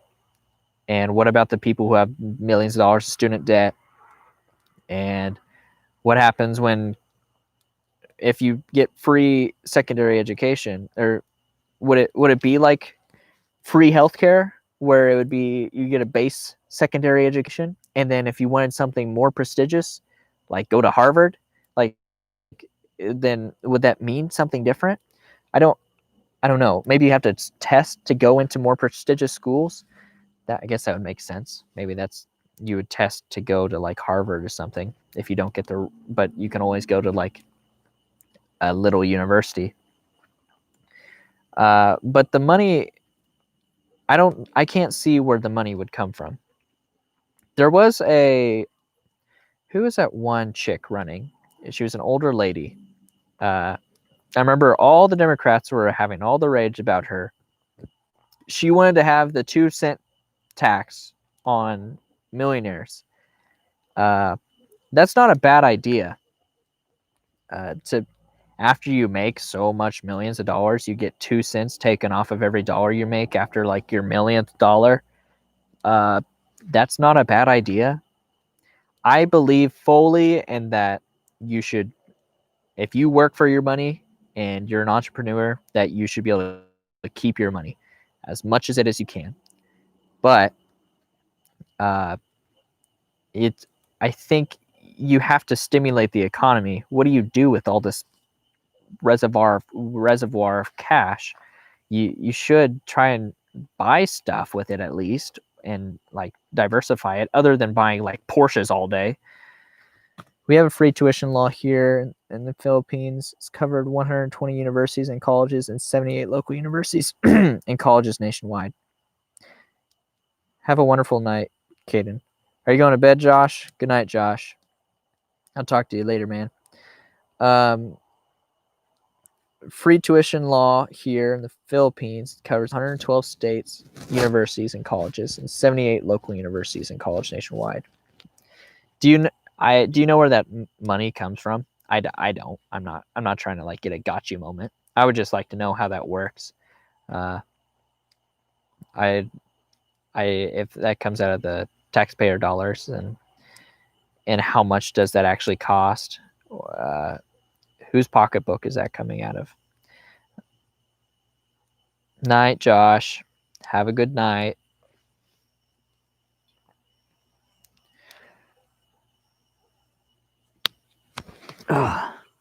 But yeah, I don't know. It's such a I don't know. I don't know. I guess I would have to know how the Philippines one works. There's a June bug on my LaCroix. Good thing that's empty. That'd be nasty. Taxpayer, but not too sure about the logistics. I'll update you soon. Hey, take your time. I don't think you have to be the expert on this. That's okay. I'm not the expert on this. This is just my opinion. I wouldn't know what to tell you for most things. I don't know. I just think that the more you take out of taxpayers, the less money they will have to live, which is not good when cost of living is so high and people are being paid so little. Government is very corrupt here as well. I can't say anything on that. I don't know how your government's inner workings, but if you say so, I'll take your word for it. Yeah, I don't know. I understand a free, like a universal healthcare where you get a baseline healthcare system and then you buy if you want something better. It's just that any kind of treatment you get with the baseline healthcare is going to absolutely suck, and people are going to not be healthy because of it.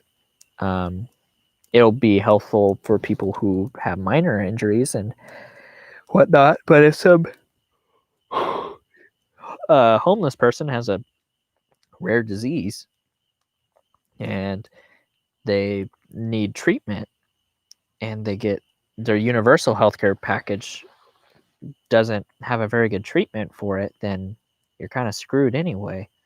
But I mean, I guess that's your lot in life. If you don't have the premium stuff, then that sucks. But if you have a toothache, I guess you can get that. I don't know. Get your teeth pulled for free.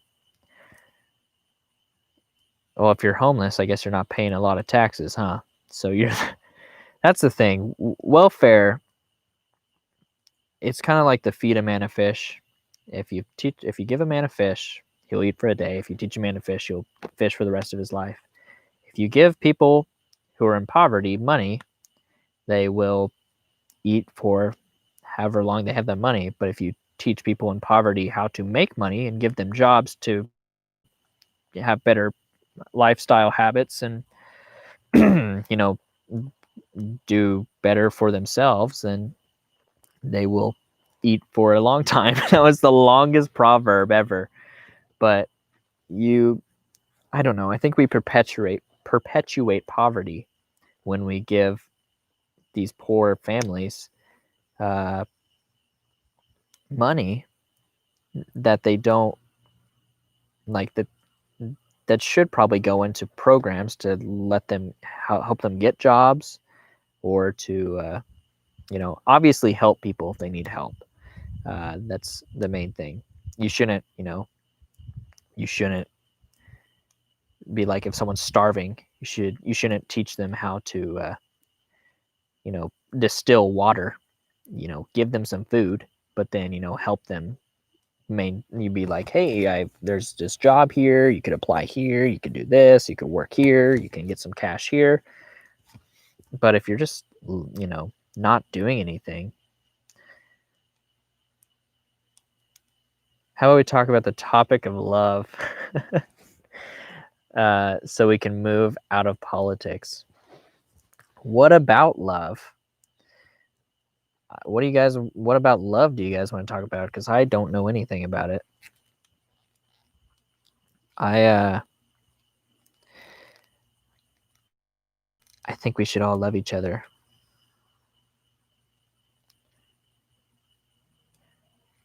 What you're saying about healthcare or welfare is true. Yeah, thanks, man. Glad someone agrees. Jeez.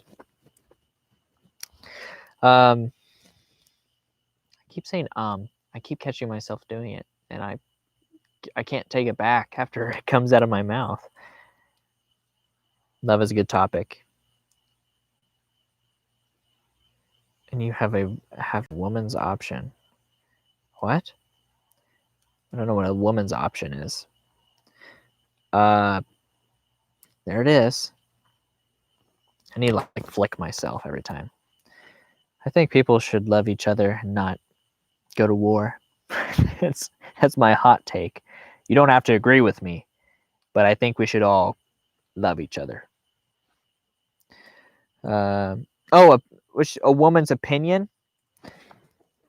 Is that what you were trying to say? Not a woman's option?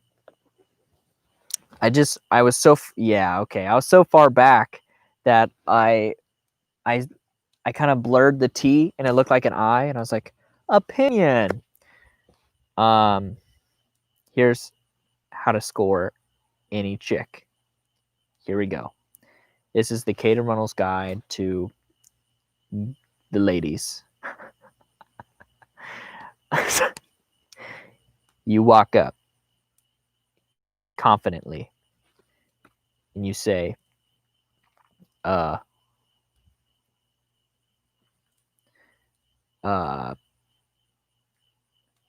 hey girl, I couldn't take my eyes off your majesty. That is you. Hold on, people are saying stuff. Recently, a person I love that loved me back fell for someone else. Doesn't give me much attention. How to get over empty feelings. I guess advice had well. Because I'll be real with you, I've never been in a relationship. Filipinos' gold standards right now is tall Korean K-drama men. Okay, we'll talk about both of those, I guess. A person you love that did love you back fell for someone else and doesn't give you much attention. Well, if they fell for you, if they love you back, then that's kind of strange. But it sounds like they don't. Unacquainted, is that what it's called? Unacquainted love. You just have to let that stuff go, I guess, because you can't force anyone to do anything. You can't force someone to have feelings for you, obviously. But if you remain supportive of that person and you're always there if they need something, and you remind them of that, not sadistically. You're not like every other day, like, hey, always here for you. Hey, just want to know how you're doing. Give them some breathing room. But when conversation comes up, just know that you're a reliable person.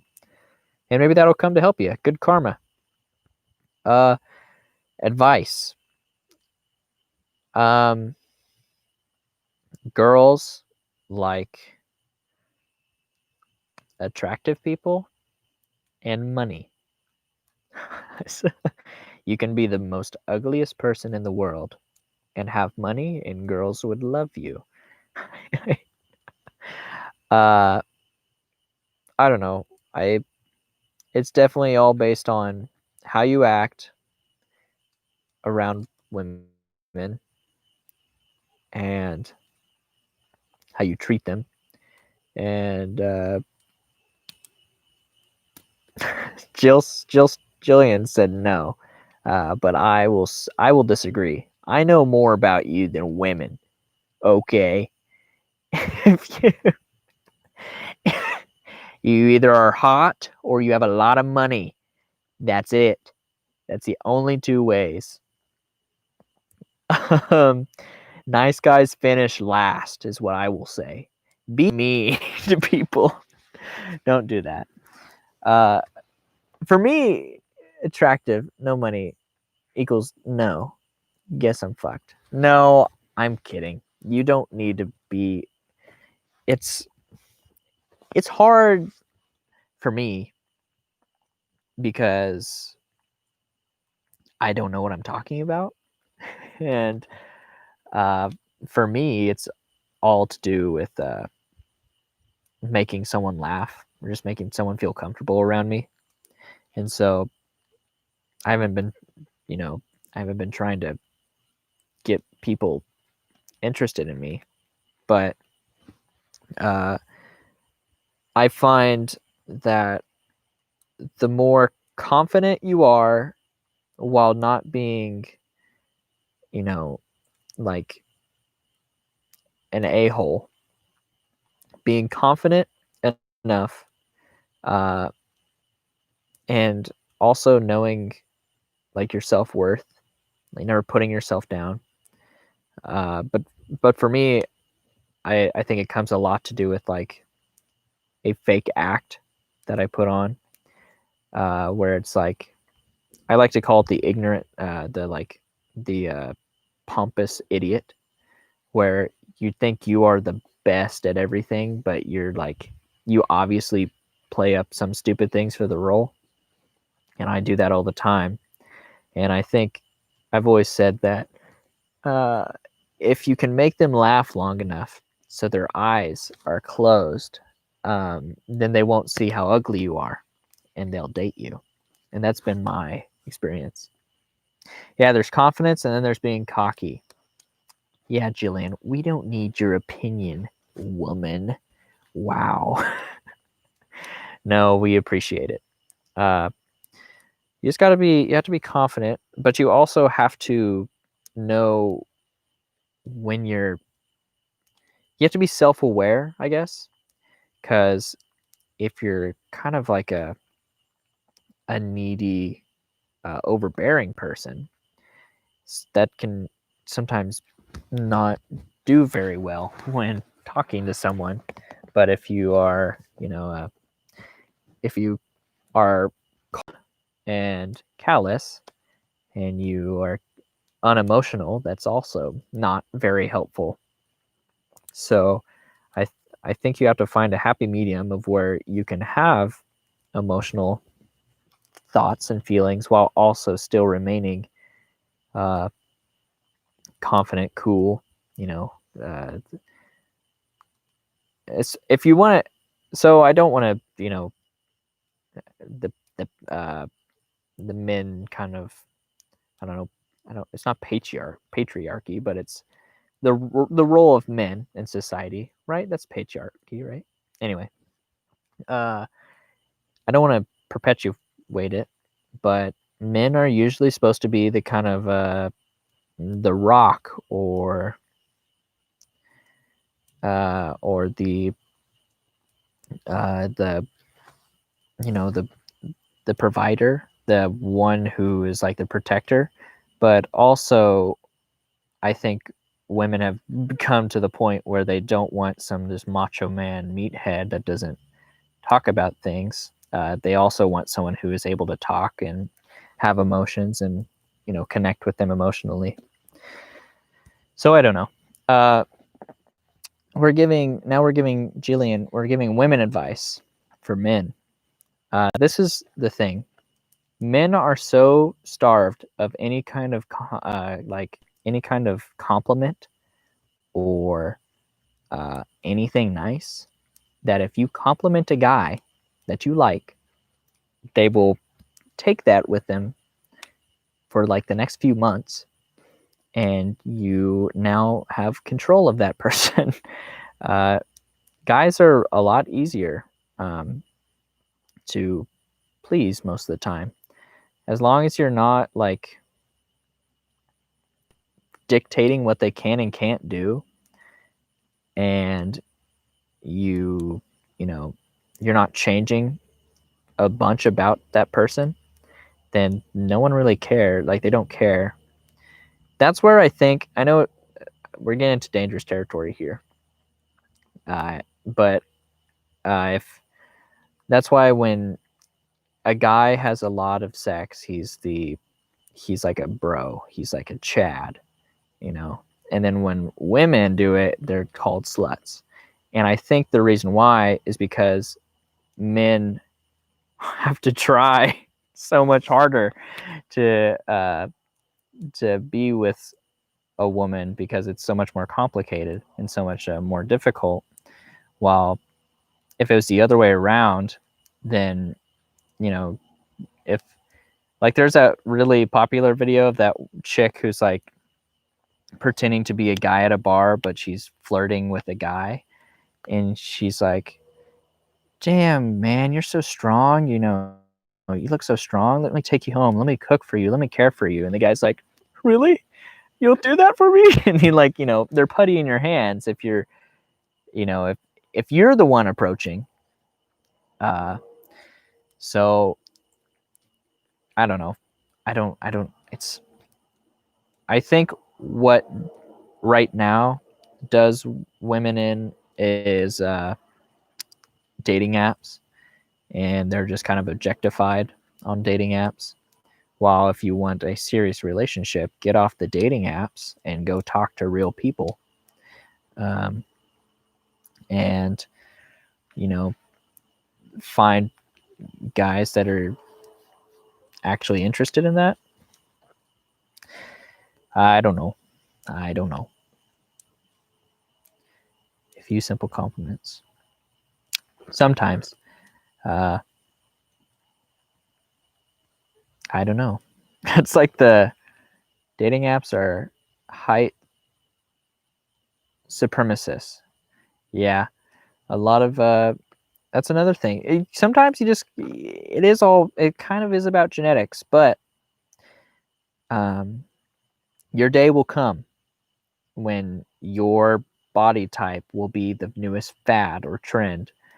It used to be like hunky dudes, and then for a while it was kind of like the dad bod craze, and then I know there's been like skinny string bean looking people, and I thought short people was going to be a trend for a while, but it seems like women have a thing against short people. I don't know. I feel like women are really picky.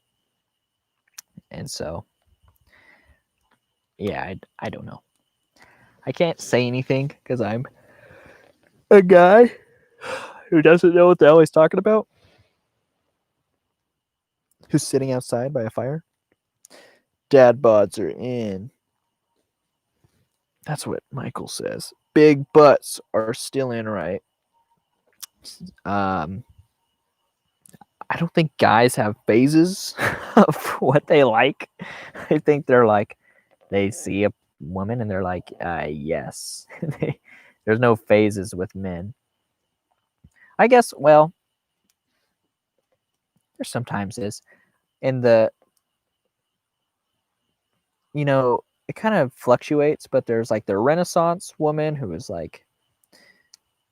wasn't super skinny and was like a regular woman. And then in like the 40s, where like you had to be a super skinny girl with like a flat chest because that meant you were rich. And like the 80s and 90s is all, it's about like the bosom. And then in like the early 2000s is about the butt with like rap and stuff. I guess it does change, but I don't think guys care that much, to be honest. I looked at that light too long, and now all I see is a big bright circle in my face. Well, it is 12:01, and we're kind of out of topic. We're out of topics to talk about for tonight. I don't know if there'll be another one of these before school. Who knows? It's like in 2 weeks. Maybe I'll do some of these in my dorm or something. I'll just, talk about stuff. Maybe I can get some people in, social distance, and, just interview people or something. Bring in some fresh faces. But I think that's where I'll call it. I don't know. Maybe, who knows what'll happen. I'll keep you guys informed. And if you want to, I'm not going to read that comment. If you guys want to stay up to date and you don't know me, what's going on? Are you physical classes still? Yeah. Physical classes are still going on. We're doing face-to-face. Everyone in the class will wear a mask. But I think the reason why is because if they have to go on quarantine, they're just going to keep people in the dorms and make them do online classes from the dorms because they lost so much money from refunds of the dorms. So they're just going to keep people there because they need the money. They need people to be on campus to make money. So I'll be on campus. Yeah, if you want, do Discord. If you have a Discord, give that to me. We all have, actually everyone who's been chatting in here has Discord, and we can all hop on there. That'd be a good way to get in contact with each other. If you want, if someone's worried, oh, okay. Michael put his in there. I was like, if you're worried about putting your information online with 7 people in here, I was going to give mine, but that's okay. You add Michael, and we can all add you from other sources, or just through him. And that'd be perfect.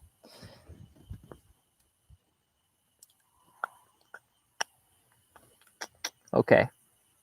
Well, Michael, you... oh, okay, cool. It's going. I'll try to find you real quick. Oh, okay. You trust us. Thanks, man. I'm glad you trust us. You at least know who I am. So you have that over my head.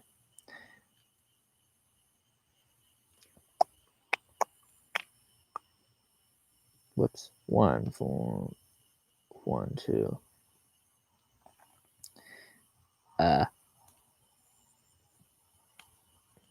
Maybe I did that wrong. Michael, if you get that, let me know, because I must have typed it in wrong. Oh, maybe it's not, because, yeah, that was stupid. I did that wrong.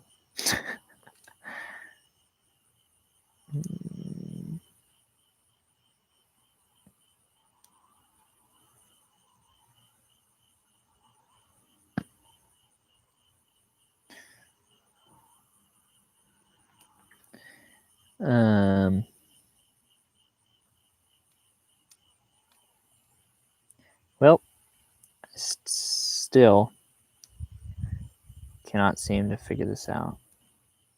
So I might just, okay, Mike's got it. Mike, you can make like a channel with us in it, and we'll get crazy. All right, guys. Well, I'm getting off for tonight. Thanks for joining in again. Mike will get us all in contact. But yeah, thanks for joining. I'll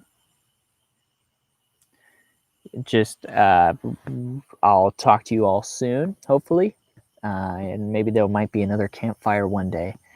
But stay safe, be nice to each other, and make love, not peace. Wait, make love and peace.